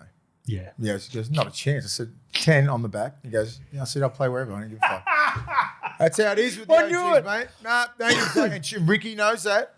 You don't put fucking Big Papa 17 or 16. No. You know what I mean? Like he could do that to Noel Martin. Yeah, not the bra either. The bra's earned the respect now. Earned that. And so when you've earned that, I'm like, don't you dare give me anything less than fucking 10. And even if when I was playing the back row, I was just 11 or 12. Yeah. Or 10 or what? No, give me a bench number, mate. Do you have the quotes from Hot Tamale? Yeah, he asks to be dropped, which is, I mean, you probably know that it's coming, right? Is that from Tamale or Ricky? It's from Tamale. Is it? Oh no, it's from Ricky. No, Ricky said that he'd come to me. Look at your face. Got to change the camera. Sav asked me after the game on the week and said, "I'm not helping these guys at the moment, and I need to go back and find some confidence." Fuck, would you say that? Because I thought in the first couple of rounds his output's been outstanding. Or did he know that it could be on the cards and he's trying to front foot it? I don't know. You always get mixed reports down there in Canberra. Oh, we ain't going to go, hey, Ricky, I didn't say that. Ricky said, yeah, you did. Well, you did now. Some of the quotes that I hear coming out about players. Yeah, Ricky, mate, Ricky, I'm just not helping the blokes. I just want to go back to reserve grade. I can't see that coming out of anyone's mouth. Quote from, I was looking at that and going, Ricky Stewart. I'm like, all right. Let's get to the store. Just go, mate. Just go back, get your confidence back because he's a big part of this team. Yeah. And and Jed Stewart's going to be the one that's going to be under the pump. This is where the iron sharpens iron again. Would you be surprised? Would you not be surprised if Ricky said, "Hey, mate, all right, this is what we're going to do. You're going to go back and you're going to learn New South Wales Cup. You're going to get some runs on the board." Tamale. Yeah. Right. So this is what's going to happen. This is what I'm going to say to the media. It's going to look good on you. It's going to look good on us. And you go down and you work on your game because guess what? And this is the difference between good coaches and bad coaches too, Lukey. And even though I'm not in that room, I don't know what the conversations were. Tamale just for a little bit said, I don't think I've been helping the boys out that much. Yeah. Because you're a young kid, right? But also this part of it, and if something like this conversation did happen, Tamale knows there's a genuine chance that he can work his way and get back into it. Now you're fucking lost and it becomes problematic when you get dropped and you just know, like, fuck, I'm done. Ricky has shown and has probably got the best case study for it. If you go down, work on your craft, sometimes it takes a full season. You are welcome back. And then once you're back, you very rarely, unless you're Horsburgh, who's in and out. Bra's the exception to the rule. The Bra was fucking coming on the Dogs. He got fucking shafted the Dogs for 6 games and comes back and then he kills it. We don't recognise that game. No, we don't. But the thing is, that's what I reckon. Ricky just goes, Ricky's a man's man. He does not shirk away from confrontation, mate. Here's what's going on. Here's what we're saying. I don't think you've been helping the boys. And he would have went, I don't think so either. That's enough. How many more games do you think he leaves Owen Paddy down there for? Season could be the season. Yeah, could be the season. Yeah, because I would have said if it wasn't for Ricky, again, there's some coaches now similar to the guy we're about to talk about. When you got the runs on the board and you've done it at a high level for such a long time, like Bellamy, like Ricky, like Wayne, even last year, right? Like fucking Rabbitohs were getting pumped. But they had heaps of injuries and it's Wayne. It's like, all right, that they've got the runs on the board that they've shown that they can get them teams out of the rut and they control the room fully. So yeah, and Tamale, you just go back, get better. Yep. He knows he's got to work on his game. A couple of little mistakes here and there. If he fixes a few little things up in his game, because he's one of the strongest fucking play two runners in the comp. Ricky needs him to be on fire. It's a marathon, not a sprint. This game, right? So like maybe a couple of weeks down there, serve him good. But it depends and just say benefit of doubt. That's what he did say. Like it's playing with fire there. Because then that just leads Jed. But that just leaves Jed Stewart a little spot there, right? And goes, fuck, I don't want to play reserve grade. We've still got a team to fucking make some noise it's not here. Jed. I'm not worried about Jed because Sebastian Chris. Xavier Savage will return and take Jed's spot as soon as he's back. It's Matty Timokor you got to watch out for if you're Sav. Timokor's now had to sit there for 6 weeks watching this team. And look out for him to have he's going to blitz it. But look at Simi Sasangi, like where do you put him? He's fucking not moving. He's not moving from the centres? Nah. Okay. So Sav Tamale now has to fucking hope that Matty Timokor, who I think Matty Timokor is going to have a fucking big game. Yeah. And this is where the iron sharpens iron again. Yep. They're going to be like tough love. Yeah, and that's what I mean. When you give up spots like that, and knowing that, and he probably would have known that, when Ricky goes, come here, man, and have a chat. The chat ain't going to be about fucking how's your weekend. Yeah, it's going to be about fucking what's happening this weekend. Let's get the Storm. Quick. Manai Waitere on the wing for Moses Leo. Joe Chan keeps his spot for now. Felt sorry for Joe Chan. Got absolutely. At least he's still in the team now, but also look out for Sean Bloor, who returned to New South Wales Cup last week. So whether he holds on to a spot, we'll see. What are the odds for this game, Lukey? We have the Canberra Raiders at $2.10 with Tab, $1.74 for Melbourne. The line is tight at 1.5. Speaking of disrespect. That is so disrespectful. I know they've both got 2 wins, but fuck I don't mind. Canberra at home. I don't mind the Storm. Yeah, they're all right, but they're fucking playing awful. Awful. 13th versus 15th. Who would have thought? Canberra all day. I think Canberra fucking give it to them as well. Because I think because Canberra's been filthy at the way they've been performing, and I know they've sort of saw the blueprint on the weekend and went, okay, we fucking run rough shot through South pretty easy. South should never have got back there. They'll be pissed off at that. Yeah. Foot on throat mentality. We've got the win. Fucking now you're going to get it, Storm. Bellamy and Stewart, best mates, but fucking best enemies too. Here's where I think the Canberra Raiders are also dangerous for this game as well. The difference between the Melbourne Storm and the Canberra Raiders, Ricky has had a fucking roster or an extended bench that are NRL quality sitting there waiting for an opportunity. I mentioned Matty Timokor. He's the one that stands out, but they've also got Owen Paddy, Savelio Tamale.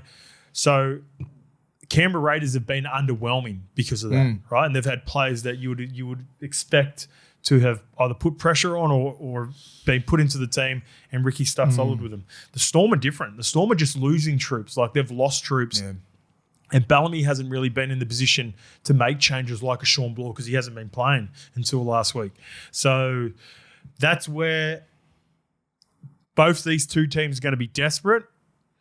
And I'm going to say this. I said this on Tuesday when I seen the team list in the win-loss record. I think the loser of this game is eliminated from the finals. They're going to go into week 7 with 2 wins. And it's hard, mate, especially if these other teams are getting better and better. Mate, there are other teams in the competition, Mace, that are going better right now and have got more wins.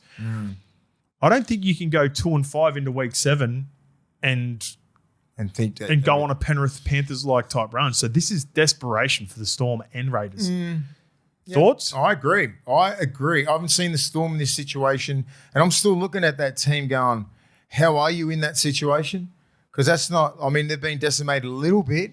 It's not massive. You still got Jerome Hughes. You still got fucking Harry Grant, Utoi Kamanu, Cam Munster, Meaney, Warbrick, Jack Howarth, Josh King, Joe Chan. Back row's little, it's not as deep as it used to be, right? Tyron Wishart's off the bench. Jack Hetherington. And not to say the loser can't lose this game and not go on. No. But Like it'll suck if you lose. You'll be like, It's a fuck, bold it's going to make it prediction. harder. Bold prediction. It is a bold prediction. Could they Storm are like your Penrith? You just got it mixed up when you did your top 8. Storm was my Penrith. I just got fucking pressured into it by some idiot. But Storm was my original not making the 8 out of the bold prediction, yeah. I didn't see it like this, but I was just thinking most teams are caught up and the depth. It's the depth. They don't have the Johnny. One more for this game. The Ashes tour halves, Munster and Strangey going at it. For the first time since then, so. Strangey's starting to get his form together. Yeah, I think we fucking. You can see he's. Hey, did we light a fuse? Yeah. Can you? A couple of weeks ago. I purposely put that into the ethers. Can you see? Get your fucking running game going. Ethan Strange. You can see Ethan Strange abs through his shirt. He's that fucking ripped. Yeah. Fuck me.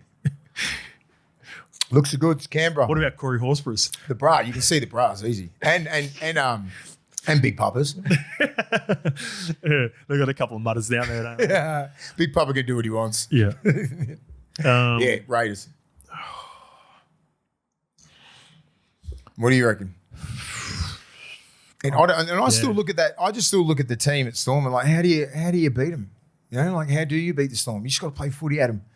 And I think the Raiders play a real unorthodox game of fucking footy. When they complete their sets and their discipline, Raiders are very hard to beat. They haven't been that all year. Fucking hence the loss. Right? Fuck. Like watching that game though, the Melbourne Storm and how they were getting bashed. Yeah. So there's two. I'm looking at if I'm looking at it and I'm watching the Canberra Raiders, I'm licking my lips because that's exactly who Ricky wants to be, and that's what he wants to do to the Melbourne Storm. But if I'm watching video and I'm a proud club like the Melbourne Storm and I'm Craig Bellamy, I'm like, don't fucking ever let that happen again.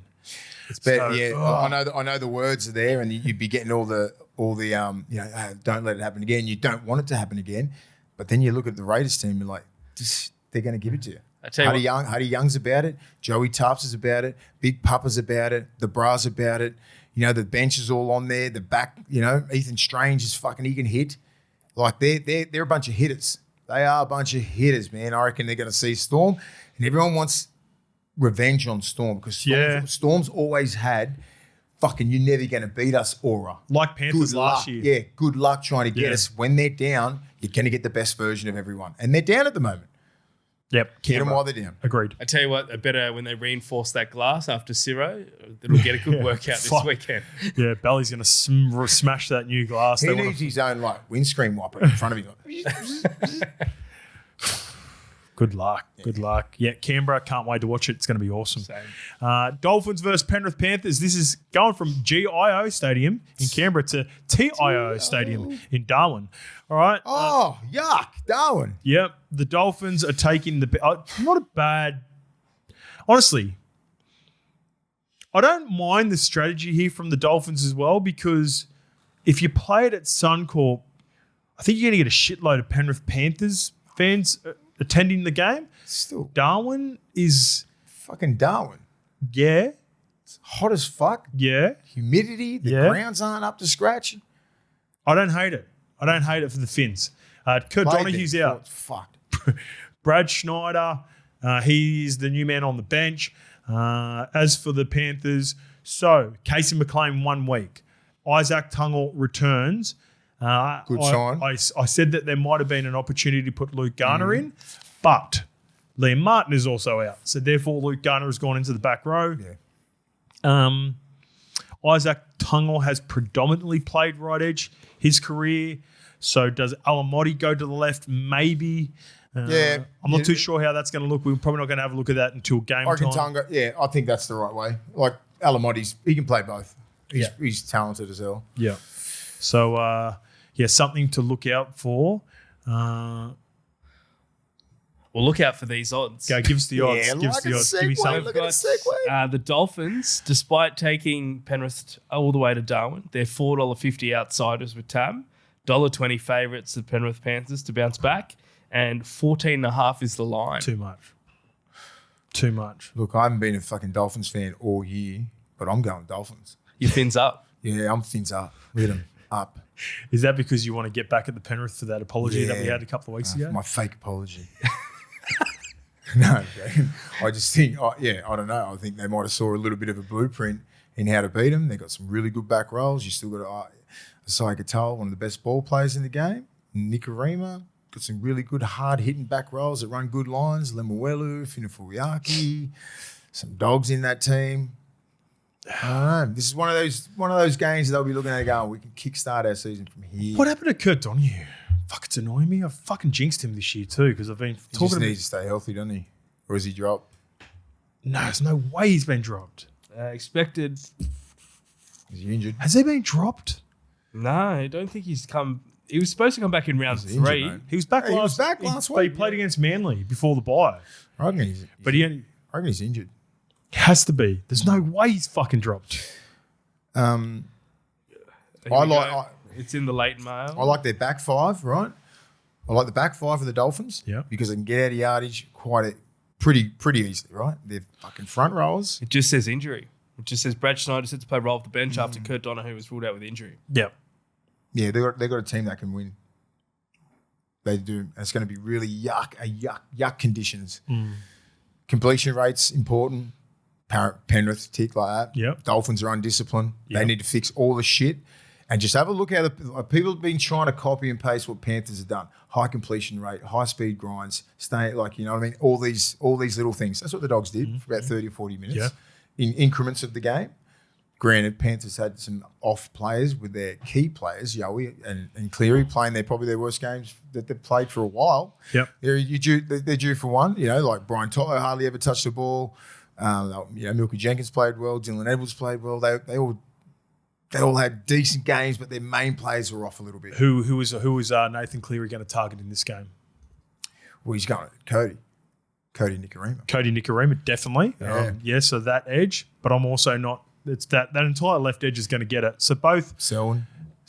Yeah. He's going to fucking Selwyn's Selwyn. going to get kicks to him all game. fucking day. All so game. he's less he'll be going that way because Yep. you know Jermaine Asako. You know what they're going to do too? They're not even going to worry about. Nath doesn't even have to put Torbies up. They're just going to keep kicking to Selwyn and go, Selwyn, we'll see fitness levels. We're going to see if you have the discipline to just. Are you going to keep carrying the ball? We're going to give him. You're going to get 20 opportunities to return the ball, kick return, yardage. Yep. And are you going to be disciplined with the ball? Because he has shown he's been a big reason. I'm telling you right now, watching the Dolphins closely, his errors out of yardage in the last 2 games. He's slippery up there too. Hit it on the ball. Big time. And I think a lot of people go, why do people kick right? Why do they kick right all the time? Well, they kick right into that because people don't like passing left to right that way. You know what I mean? And you can line up in your A, B, C, D and just fucking rush like Penrith do and go for the hit on the ball. You know what I mean? You're not worried about anything else. You ain't passing. He's not doing anything like that. So to combat that, Dolphins, get back in shape like we saw like the Cowboys. Yeah. Get back in shape. Give Selwyn an opportunity to fucking pass the ball. But their line speed is so good and they really jam you in that. But he's played ones he's going to be usually getting. Needs to be dynamic. And they won't let him.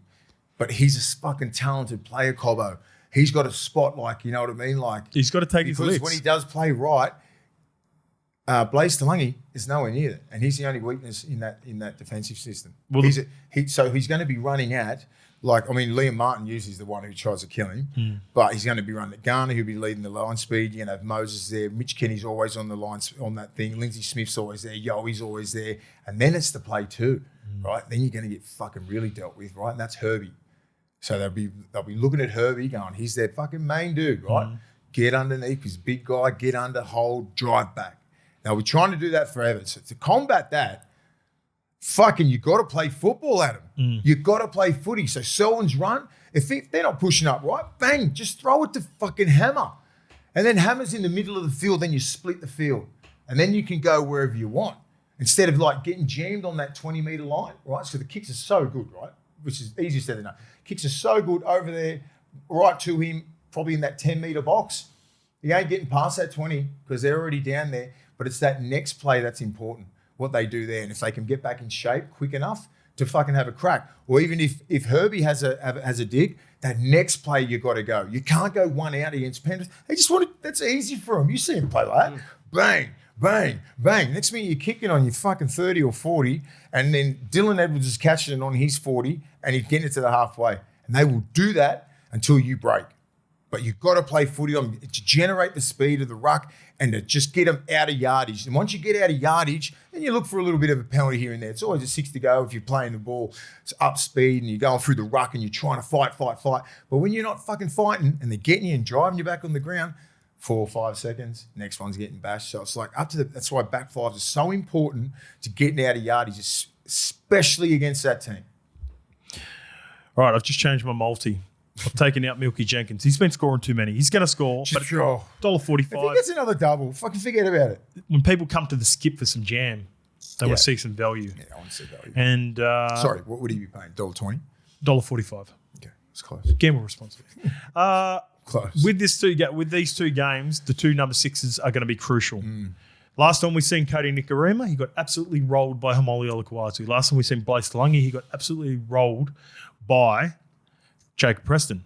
So the teams are watching that. Now, do I think that both of those guys are going to want to be better defensively and aim up this week? Yeah, they will. They're proud footballers. They would have been watching the same amount of video and would be equally disappointed with their output in the last games. But I'm not going away from them. In fact, I'm tackling them. I'm going both right edge back rows, and I'm going to see if those two guys can prove it and put their bodies in front and come up with one-on-one tackles and opportunities, because the game is now going towards if you get into an arm wrestle, there are opportunities for centres and back rowers to get genuine one-on-ones with either halves or their opposition centres. So give me Kulikefu Fuiaki for the Dolphins and give me Luke Garner for the Penrith Panthers. Now, a little bit worried about Garner and Papali'i, whether they're very interchangeable at Penrith and they throw out different looks. So that could be something that just throws it out a little bit. But still, no matter what, Luke Garner, really versatile player. Good defensive player. So give me Kulikefu Fuiaki, Luke Garner on the edge for Penrith Panthers. And I'm going back to the Dolphins, and I'm on the Dolphins as well. So we're going to go Herbie Farnworth to score as well. I think this is a big game. They need a big game. They need their big game players to step up. Again, it's that time of the season where they need to get their stuff going at the Dolphins. So I'm going Herbie Farnworth. Against Tungo? Against Isaac Tongo as well, who's missed some footy. Like Lemuelu runs some really good lines there, and I can just see the hammer coming out the back late. Yep. And then the Herbie just fucking going straight on. There we go. So I love the start for the Dolphins. I like the 14. I'm with Mace. I'm going head-to-head as well on the Dolphins. Yeah. And looked a little bit more human last week. The Penrith Panthers, are they going to respond? Most likely. Yeah. Dolphins need to get their shit together because they got smacked by Manly before the bye, which I think favours them in this game. All right, let's go to Saturday. The Wars are at home to the Gold Coast Titans at Go Medium Stadium. This is 3 p.m, Lukey. There you go. Good time for the Warriors to be up, 5 p.m. game for the people in New Zealand. Kurt Capewell returns on the edge. So therefore, Murata Nikore goes back to the bench. Luke Hanson is thereabouts. Now, someone texted me earlier in the week and said Tanner Boyd potentially could be in trouble for this game. He's still named currently. We've also got Chance Nickel-Klokstad and Mitch Barnett in number 22 and number 23. As for the Titans, a nice reward here for Curtis Morin, who's been awesome for him. Yeah. It's been Cleese Haas who's been starting, but Curtis Morin has been one of the best forwards for... Is Cleese injured? No, he's in the extended now. Like he's dropped. So Curtis Morin has started the season so well that he's been rewarded with a starting jersey. Aside from that, Josh Hannay's been really loyal to this team, and they... Mitch Barnett? Is number 23. Broken arm? Broken finger? Or whatever? Knuckle? Yeah, something what was like it? A hand or something like that? 2 weeks? Is that enough? Not too sure. We'll see what happens if he eventually breaks his way into the team. Thoughts? What is the odds? Well, the Wars are heavy favourites with Tab at $1.30. $3.50 is the Gold Coast, and the line is 10.5. Titans got a good record over there. They do have a good record. They have a fucking very good record, and a good record against the fucking Warriors. I'm going to go the Warriors. Titans. I'm going with Titans. I actually like the way they're playing. I love it. And if they can play the football that they played last week, against this team, the Warriors, which you got to play football at. You just can't just be one out again because they're too big, they're too aggressive. You got to take them into deep water, get that fatigue factor going on, high completion rate. They're a bit smaller with Curtis Moran up front, but he's strong. You got Tino, Adamahau, Fermal, Randall. It's a small team. You take Tino out of that pack. Yeah, Fermal's all right. 6 Yeah, foot but he's 2. back row. Cooper Bye's a bit bigger. Back row. Yeah, They're back row. Adamahau's a big boy as well, but they're back row, so they're not in the middle. You got to deal with the bloody Fisher Harris. I'll tell you what, like look at the Jackson outside Ford's backs, not like big. height-wise, they're not huge, No. but like they're stocky. They're fast. Money's stocky. They're fast. They're fit. Jojo's a beast. They're fit. Phil Sammy. Yeah, I think if they can play that same copy and paste from last week, that's what I'm looking at for the Titans for the next level of like, you know. What part of the Warriors' performance they? Fuck, I don't know. Not much. Yeah. I love the way Warriors. I just sort of on that Titans sort of bandwagon a little bit. Yep. Just because I saw Keanu Kinney. It's going to be different. It'll be a totally different team. Like Parramatta was fucking decimated last week. Yep. Totally different. But they started the game off all right. Oh, it's a hard one because I think Warriors look. Again, if I was look unstoppable. If I was having a bet on this, I'd be taking Titans with the points. Yes. That would be the play. But I'm also on the Gold Coast Titans to get an upset over there as well. I just need to see it consistently from the Warriors. You know, like it was a good performance. They were desperate. It was the hoodoo. You're right. For some reason, they've struggled stylistically with the Titans over the last couple of years. Similar sort of roster, like, you know, Brimson's still there. You know, Jaden Campbell. Just trouble them, don't they? They do. Jojo Fafita, AJ Brimson, Keanu Kinney, Jaden Campbell, like Elias. Hopefully, he keeps playing like he's playing the kicking game. Like that forward pack can handle most. You know, most forward packs pretty even, right? Not pretty. You got some outliers sometimes, but you got Tino. Yep. He takes his game personally. Polynesian, right? Gets over there. He has to play against all the brothers. And they'll be coming at him. Geez. How do you beat the Warriors? What's the game plan there? Like, you know, Chanel's such a good defensive player at 6. Tanner Boyd's not too bad. Like, their middles are pretty solid. You've got to take them into deep water. Yeah, but here's what's confusing people. Like the Titans are not. Yeah, they put 52 points on. 10 points against the Eels. They were willing to win that game in a low-scoring battle. That's what you're going to have to do to the Warriors. Yeah. And it's going to be... I still want to... I need to see more from the right edge for the New Zealand Warriors. They weren't put under pressure for whatever reason by the left edge for Melbourne just because they were just bashed out of the game. So that's where I'm going for my same-game multi. I'm going Phil Sammy and AJ Brimson, both on the left side for the Titans. Yep. And I'm going Leka Halasima, the Wrecker. I think he's going to fucking go. I think he'll have 10 or 12 touches in 20 minutes. That's what I'm expecting. Yeah. He didn't have a touch for 30 minutes last week. That's not good enough for a player like him. And I just think he's going to be in the game. I think he's going to be keen for a big game. You know, what side he plays to, it doesn't bother me. You know, like I don't care where Leka lines up because he can score from anywhere and he can score in different ways. So I just want guys that are going to be on the game and getting good touches in the red zone. And I think all three of these guys in Phil Sammy, AJ Brimson, and Leka Halasima. Tanner Boyd, if there's rumors are true and then he plays the game or gets injured, you know, hopefully he doesn't. He must be sweet because otherwise why would they odds, name Luke Hansen? Yeah, just as cover. I think he's the because now Luke Hansen's been there the last couple of weeks with Chanel moving into the starting lineup. Okay. And also, like, at worst, for whatever reason, if anything happens to Healy and Megan in the same game, Hansen can play 9 as well. Forward pack's pretty even, aren't they? Yep. You know, you got Fish, then you got Tino. Jackson, Kurt Moran. Back row is fucking good. Kurt Capes, Leka, Adam Howe, both formal. Chris Randall's a great defender. You got Aaron Clark. He's a bull. He's a bulldog. He goes hard. Fodawaker. Yeah, they got a team Titans. I reckon this is the team. This is the game where you like see what they're about. Yeah, you're decent. Litmus test. Yeah, it's the litmus. Yeah, there we go. Both couple of big upsets there back to back. Take the points. That would be my suggestion, responsibly, of course, in both the Dolphins and the Titans. I think they can stick with both the Wars and the Pars. All right, let's get to South Sydney Rabbitohs versus St George Illawarra Dragons. This game's at a core. Dufty He's a straight swap for Jai Gray, which I anticipated. Which is a smart move. Going all the way back to preseason with the form that Dufty showed in the trials.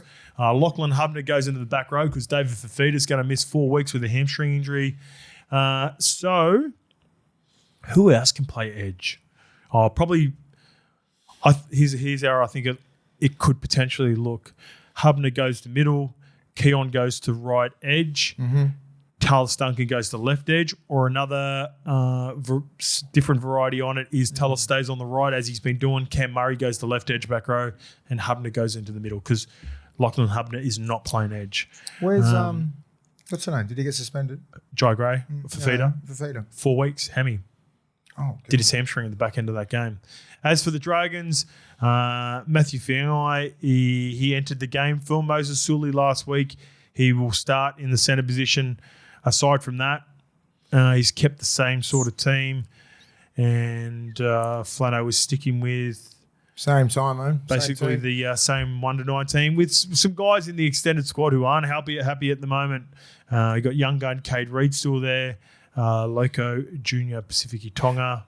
He's the big one. And let's get to this. I'll get the odds before you dive into that. 126 for South, tab. $3.90 St. George, outsiders, and the line is 12.5. Yeah. What the fuck is Paul Kent talking about? About Latrell. Like him not having faith. What's he fucking talking about? Saying what was his comment saying that he have an unfulfilled career? The fuck do you want him to do? Like, just because he's not put at fullback. He wants to play centre. Right, he's the best left centre in the world. When he come off contract, he wanted fullback money, hence the fucking over $1 million, which is what I think he's worth that as a centre or whatever. But for him, for Souths to be their best version of what they want to play, Matt Dufty's the right choice. It's not picking Latrell Mitchell at fullback because it's not the way the game's played now, right? You've got to take meters. Like, you've got to understand this. Latrell's a different sort of fullback, right? He's going to give you a different stat sheet. But most of it is catching the ball on the full, taking the meters as much as you can, where Latrell doesn't do that. He ain't going to give you 250, 300 of the best. He'll probably give you close to 100 meters, three try assists, a couple of line breaks here and there, maybe a try, all those sort of things, right? Where at centre, he's more quality. Right? The balls that he's throwing and everything, like, you got to understand the game a little bit more than thinking, oh, he's overweight and he doesn't trust him. Know your fucking football, Paul Kent. You know what I mean? Like, you don't understand. The style of the game's changed. The style of the game has changed, mate, while you've been out. You know, so it's just like, I just don't like, it's like he's having a direct crack at Latrell. Like, understand how the game is flowing. Look at these fullbacks. Is there one fullback that does how Latrell plays, right? Is there any fullback that plays like Latrell? No. So he's like, so therefore, Matt Dufty comes in, takes all this fucking, gets the ball, early ball. He's a diversion out the back. He has soft hand. He's a decent first grader, but it fucks up the dynamics of the whole team, how they're put together and what they've been doing at training all the time. So when Jai Gray worked his ass off to get that spot, then Latrell can play left centre. The only reason why Latrell was playing fullback is because they didn't have a fucking other centre. I mean, you know what I mean? Like he just played fullback because they didn't have another fullback, right? And it's left centre, and the left centre was going to shit. You know what I mean? Now you got Jack White, and you got Campbell Graham, you got Latrell, you got fucking AJ, and then you got Jai Gray at the back. Now you got Dufty, similar players. Catch everything on the full, take all the meters, right? Everything. They do all that. They'll give you 250, 300 meters of the best. It's not that he's overweight and Wayne don't fucking trust him. It's an absolute load of shit. I fucking hate that when journos come on there with these fucking podcasts and have no fucking idea what they're talking about, just for clickbaits and fucking bullshit. Fuck off. I said I called this in the trials as well. As soon as I seen the form of Matt Dufty in that Charity Shield game, I went, if anything happens, straight in. They're not gonna shift Latrell for this reason. And you got to look around the league too. It's the small ball era. It's where we're going. Keane Kinney, Saul Falongo, Jai Gray, Yongi to a degree. I guess if you look at big fullbacks, there's only really one example with Turbo. But even Turbo has always sort of been run first more in. Which is different to Latrell. Like way Latrell, different, way fitter. Latrell had some nice moments too against the Canberra Raiders. But yeah, you leave him out in the left centre, you don't have to shift it around too much, and it's a really good swap for Duffy. You don't have to change stylistically anything. What have we been talking about for the last 5-6 years? Who's the best left centre in the game, in the world? Latrell. He keeps playing at Origin at that level. Why, when you got a person like Duffy in the wings waiting to play fullback, do you move Latrell to fullback? It fucks the dynamics of the whole team up. So please, Paul Kent, know you fucking footy before you say dumb shit like that. Fuck's sake. Dragons on the other side, no changes for them. There was some stuff around Loco Junior Pacific Tonga not happy with the pathways to playing some first grade. It'll be interesting to see if he ends up playing. Yeah, Matty Rogers talked about it on SEN as well. This is the part that I didn't bring up in the presser that maybe not everyone is aware of. When Flannett was asked about if he was going to make any changes, he said, "Look, we don't. If we had the players, then I'd make changes, but we don't." That was on 360. So was it? Yeah. There you go. Yeah. But yeah, that was in the presser as well. And if you're Loco Junior Pacific Tonga, who ran for 240 metres, 100 post contact, and they won their New South Wales Cup game 50-10 or something like that. I can see where you're starting to get frustrated with that. And in the 3 games that he's played, he's been over 150 metres. Has he? Yeah. Oh, you've done your research. I don't know why. But I saw that, and I'm like, he's a talent. He is. He's a real talent. And the way you'd be frustrated, right? Because you're looking at how your first grade team's going. You haven't won a game, right? But you keep coming up. Same team every week. Helen Garhu's in there. Yep. Josh Kerr's back. But he has not even in the rotation. He's been playing reserve grade, and you sort of want him to bide his time a little bit. But he's probably looking at what is the best pathway for me to play first grade and be successful? Do I want to be at a club that fucking loses 70% of games? Huge couple weeks. It's massive for him right now because he's 20 years old, I think. And if he can find a good club that wants him, I'd be in the same position as him because I'm I don't want to play here. If the coach is going to be here for another year or two, obviously he doesn't see the value in him, and you want to be valued at a club that you're at. And when you're seeing players I'm not even going to name them in front of you, you're like, yeah, it's not even a crack on those players. If you're in a Penrith setup, you're like, I'll wait my time. I do my apprenticeship. Yeah, the comments were, and you can pick apart a lot of things too. And I've said on Monday's show, I wish he'd probably said a few things differently. He's clearly under the pump. He's it looks like the toughest carry. The toughest carry of the game is not any of what the Dragons players have to do on the field. It's Flano when he gets to the presses because he's just getting hammered pillar to post. Some of it's his fault. So he's got to take accountability of that. He knows what it's like to be a NRL head coach in this position because that's what you sign up for. But you've just got to be careful. You've got to. I said it before. I remember a couple of years ago. I said around Kevy. Kevy was before you go in to do your presser, and these couple of deep breaths. Couple of deep breaths. Who's your media guy? Who's your assistant coach? All right, what are they fucking most likely? Michael Ennis does Fox Sports commitments and that. I'd be going to Mick. I'd be going, Mick, what would you ask me? What do I got to look out for here? I think that'd be great information. If you were sitting back in the cross, what would you be asking? Because at the moment, it doesn't look like there's a plan at all. In fact, he just looks so tense. So angry, tense, that it's just emotional. Do you think there's any anxiety because he's got someone like Mick Ennis who was in Manly? No. And then he's got Dean Young as well? Yeah. No. I don't think he'd be feeling anxiety from within. The anxiety is because of the father-son situation. So he's waiting.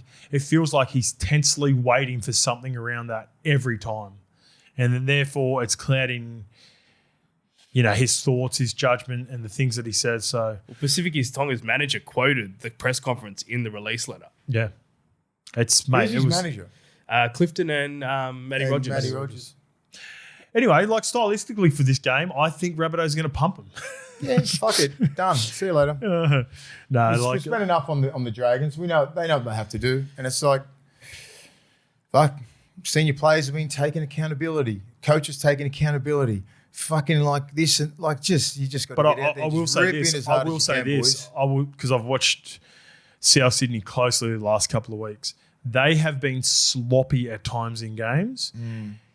You do not want to give a desperate St. George Illawarra team that are just like fucking scratching and clawing for a win. If they do what they did last week against the Raiders, gift possession, don't respect the ball, and then same against the Tigers once they got off to a big lead. The Bulldogs was probably one of the better games, even though they did let the Bulldogs back into that game, right? And Bulldogs actually had a lead, 18-12. They've just got to be a little bit cleaner because the Dragons are desperate. Yeah, desperate. more disciplined and no drop balls, no mistakes, no little gimmies. Like, when you're getting fourth tackle penalties a couple of times a game, like it's fucking hard. Usually that team, like, just say how many times, and this is to St. George, how many times St. George been down on their line, right? Attack, maybe 3, maybe 4 sets, 6 to go, here, boom, boom, boom. Other team gets the ball, probably gets to the third or fourth tackle, penalty to that team. Kick it, boom, boom, try. Yeah.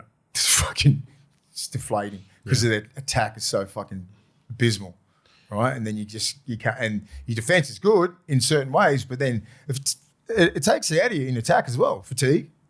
You know what I mean? And you can't score, and then you get this, you're like, oh, fuck, we can't score. Yeah. Next minute, give away a stupid penalty on the third or fourth. Yeah. Get a leg out, kick it out, fucking try. At least the next game. That's happened, 10 times, I reckon. Give me a Next game stat. looks like a fun one to Dave bring the Milton. energy back. Oh, yeah, the energy's back. West Tigers versus the Broncos Yeah. at Campbelltown Sports Stadium. Looking to go back to back at Would you go out Seatown. to Seatown? I'd go out to Engadine. I'll go to the Dean. Footy Dean. I'll go out to the Footy Dean. Okay, so for the Tigers, Jerome Luai is back. So Robin is back. Therefore, Alfred goes back to the bench in Jock Madden. He's in the 14 jersey. Aside from that, Benji's got a pretty settled lineup. Oh, sorry, Taylor May also returns. Shit. So I thought he was out for a while. Paddy Herbert retains his spot. Hamasi Makasini goes to the wing. This is a strong Tigers outfit. I like the look at this. Can't even hold his spot. Lau Lily, yep, he returns after suspension in the Eels game, and he can't get a spot back because, Bunty Afoa can't get a spot either for the whole year. Bunty Afoa, yep. Alex Seafarth will be under the pump, I reckon. He's been getting limited minutes. Yeah. So that's 17 spot. Like you getting, I'd rather you get more. I don't know. I tell you why Seafarth is not. Because they've got so many similar bodies in Fayunu, Royce Hunt, Bunty Afoa. He's a bit more. Seafarth, if something happens, worst case scenario to any of the back rowers or the front rowers and he has to play big minutes, Seafarth can come on and play 60 or 70. That's where he's got the advantage. As for the Broncos, so Adam Reynolds returns. They lose both hookers in the game as well. So they lost, not both hookers, but they also lost Corey Pakes. Can you have a look at Corey Pakes to see whether they won that or not? So Corey Pakes and Blake Moser both went off with category 1s. Mad said after the game that Corey Pakes was going to be challenged because he was fine after, and it's one of those ones where he thinks they went off early on it. So see if that's the case. If not, we might see young gun Cameron Bukowski. They've talked about him. So what late mail do you look at?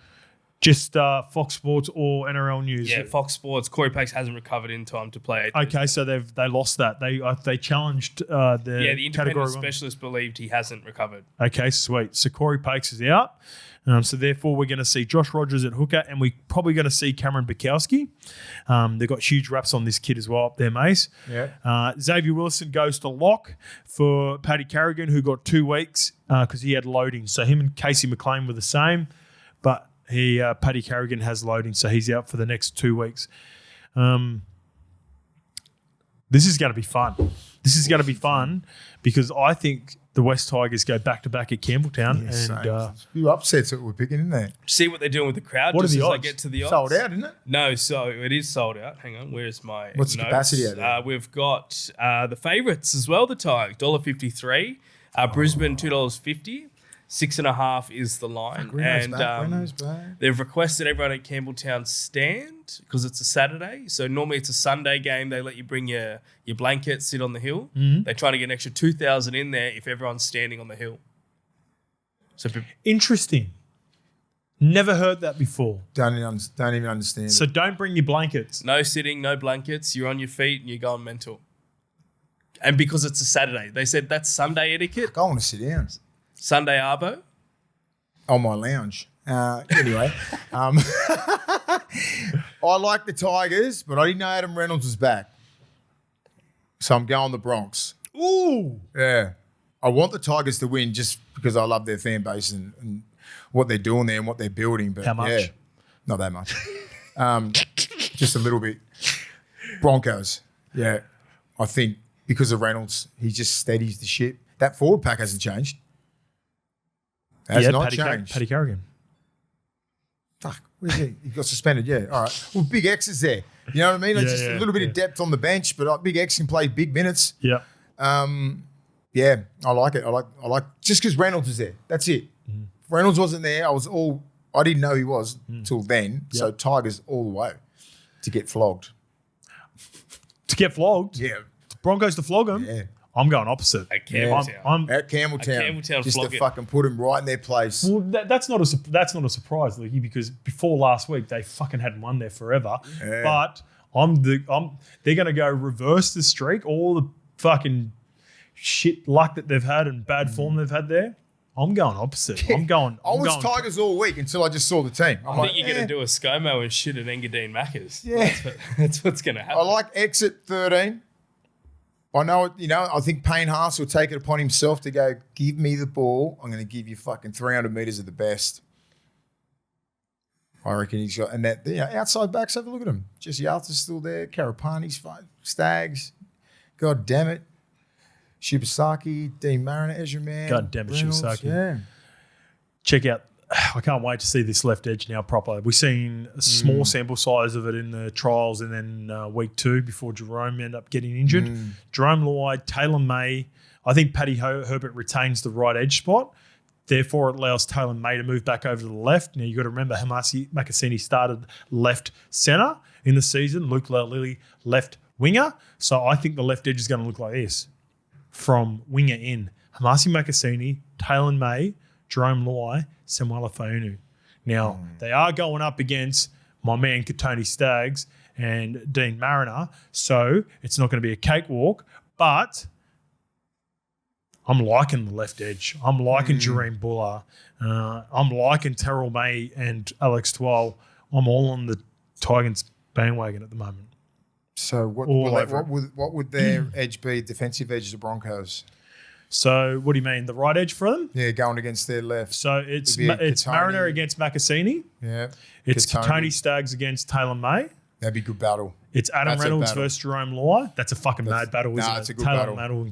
Taylor May and Katoni. And it is, where is it? Jordan Ricky versus Samuela Faunu. Jordan Ricky's Fucking playing awesome, Jordan Yeah. May. both back rows for Brisbane are playing outstanding at the moment. Yeah, this will be a really good game. Yeah. Really good game. It'll show where the Tigers are, man. Even though they're missing Walshy. Walshy's probably the main standout. Yeah. That's it. You can deal if you got Reynolds You've and just, Hunt you know what? You've just helped me out there because they've cancelled each other out. I'm going the other edge. Yeah. I'm going Dewey, Paddy Herbert, and Taruva with Kai Pearce-Paul.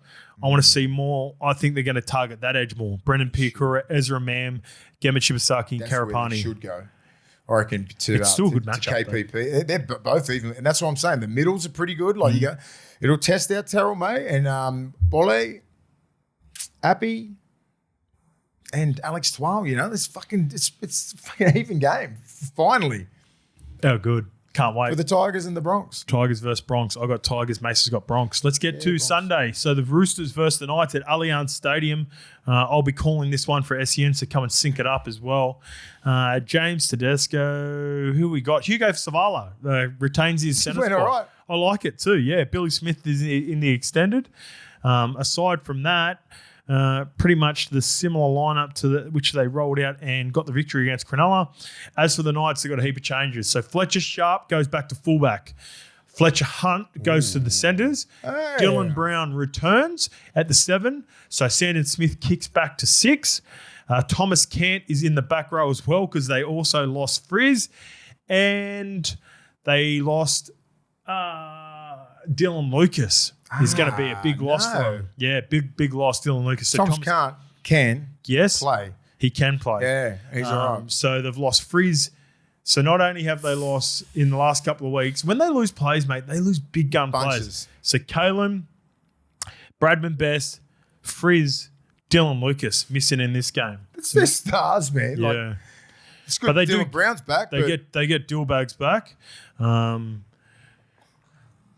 Big game coming up. Yeah, so the Roosters can't take any confidence out of that game.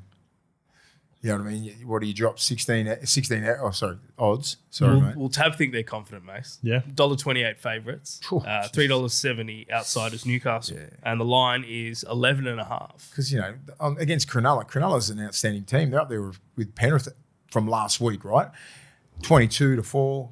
You know, like Hazelton scores that try to make it 22 and you're like, fuck, what's going to happen here? And they just turn it around and end up scoring 32 on a team like that, on a fucking Cronulla side who's predicated on defence and hard work and all that kind of stuff. It's like, and you drop balls and you're undisciplined and you do fucking the stupidest shit, do everything to lose the game for like 35 minutes, 40 minutes, and then you come out and do that.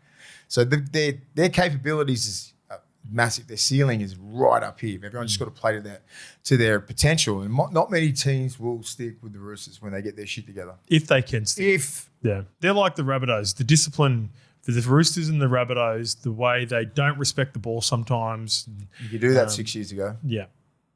And because both their lineups 5 years ago were just so stacked that they could make errors, now they're nowhere near as strong. They've still got fucking really good players littered across both lineups, but they've got to be more disciplined. And if they are disciplined, because this Knights team have shown already this year, if you fuck around with them and give them an opportunity and give them a sniff, you can find out. Yeah. Bulldogs are the prime example where they look undermanned, they work hard for each other, don't want to bounce back because they'll be disappointed with last week's performance against the Tigers as well. And I think that Bulldogs game put everybody, like they said, all right, we're fucking, don't fuck around with us. We're not that team from the last couple of years. So that's a good and a bad thing, right? That's when the Roosters just go, fucking let's man up here. Tigers, let's man up here. These guys aren't they're not coming to lose. They think they can beat everyone, right? They got that swag, they got that aura. Drive them into the ground. We're better than them. We've got a better team. If we play to our potential, we should win. Play to your potential. That's it. So Roosters, fucking I think they'll end up running away with it. The part that I love the most about the Roosters is the way that Semi and Ches connected at the back end of that game to get them out of the win. So if they're disciplined, if they do the right things, they should kick away late in this game against the Knights. Sanders Smith will be getting a lot of attention wherever he's defending. If he's left 3 or right 3, he'll be getting it. Those back rolls, Angus, Siwa, Victor Radley's good. Right. That'll be Siwa Wongs. That's everybody's attacking zones now. Yeah. 4 men, 3 men on the left side. Wong. Now you've got me second guessing my multi, but that's okay because I've got the other back row. That's fine. We're going to be going that way. Yeah, I think there's going to be look at the depth, right? And I'm just like Tommy Talau, Uelu, Egan Butcher, Billy Smith, all first graders. Yes. Tommy Talau, Cody Ramsey, they're all first graders. You have a look at the other teams and you're like, Yeah. That's when you know you're stacked. Yeah, they are. So for my same game multi for this game, I am going James Tedesco and Angus Crichton for the Sydney Roosters. But I'm going on the flip side. If you are going to have some joy against the Sydney Roosters, you still want to be attacking that left edge. Sam Walker, Hugo Savala. Big time. Let's see what they've got. And to start the season, Dylan Brown was on the right. I'm hoping he's on the right in this game as well. So he's going to be linking up with Jermaine McEwen, who I think has a huge job in front of him. So I'm going to go the 2 back rows going head-to-head against each other. McEwen and Crichton and James Tedesco. He'll push through the middle. He could score 2 or 3 in this game. Yeah. I honestly believe that. Teddy. If they control the ball, Teddy, this could be a Teddy. Get him on the edges. Long range breaks. Down Teddy the back, pushing dummy, through the dummy, middle. dummy, dummy. 2, 3, 4, 5. We'll see what happens. Parramatta Eels versus the Canterbury Bulldogs at CommBank Stadium. Last game, so many injuries here for the Parramatta Eels. The Bulldogs are feeling himself. Mace is doing a shadow boxing here. He's loving it that Big much. Leo's back, sorry. Fuck. Leo. I knew you were excited. So Sean Russell returns from a HIA. So Brian Kelly goes to the wing. He was actually on the wing last week as well. It was young Namba who made his debut. Ronald Volkman retains his spot at 6. We've got Luca Moretti in the starting front row. Jack Williams goes to the edge back row for Kelma-Tuolangi. Charlie Gime is in for Kitioni Katonga. Injuries, just a heap of injuries at the moment. We've got 7. We've got Saxon Pryke. He could make his debut. Tony Matali. He played a couple of games last year. And as for the Bulldogs, huge in.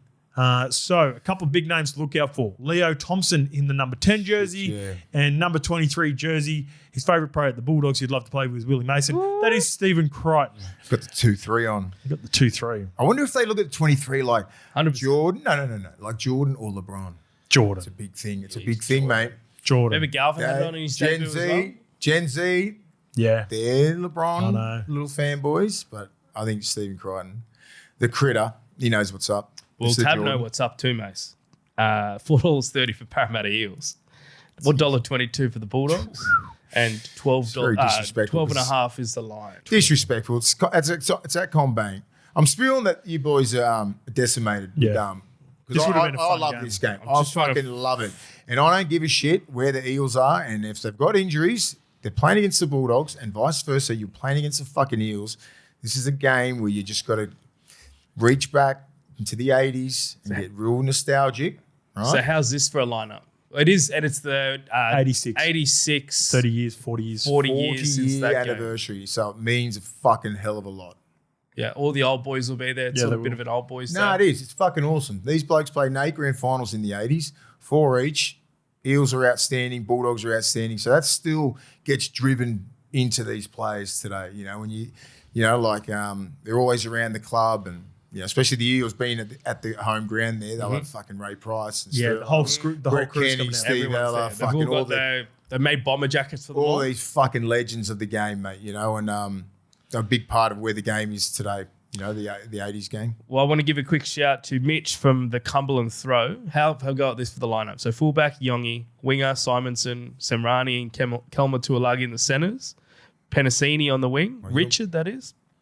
Apatweddle and Pezzett in the halves. Hopgood and Tuivasa in the front row. Lincoln Fletcher in the 9.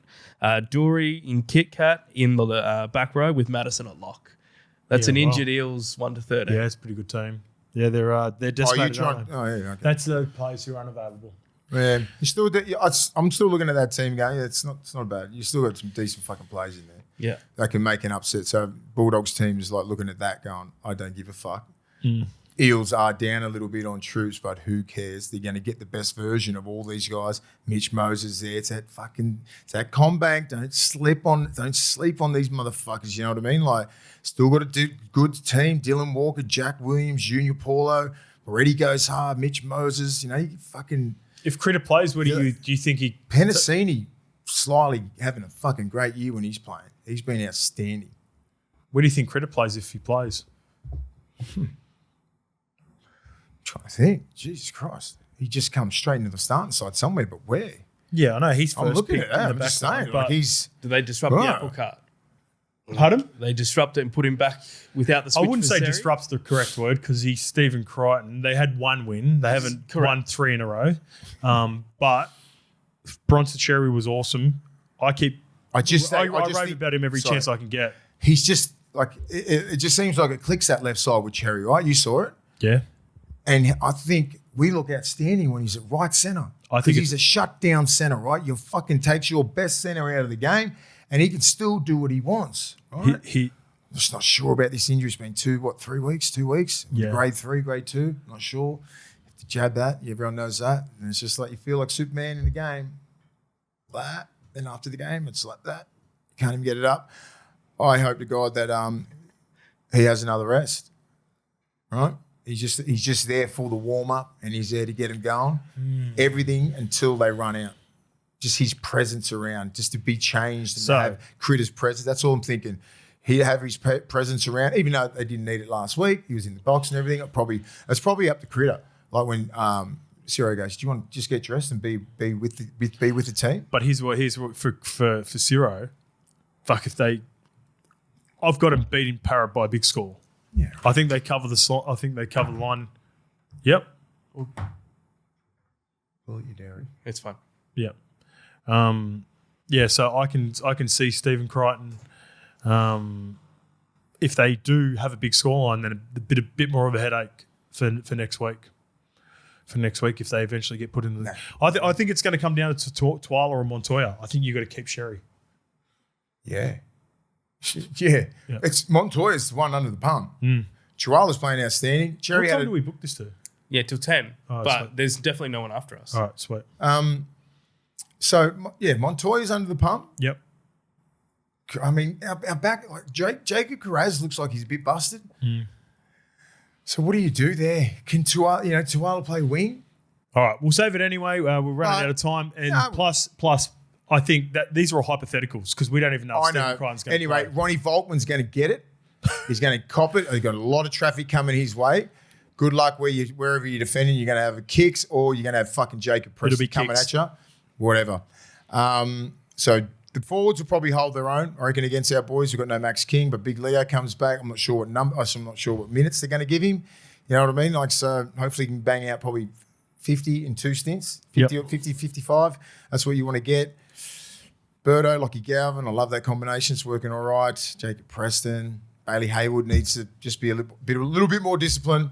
Everything like, we should fucking win by 20. Thanks, Lukey. See you Monday. See you Monday. Chances are you're about to lose. For free and confidential support, call the number on the screen or visit the website.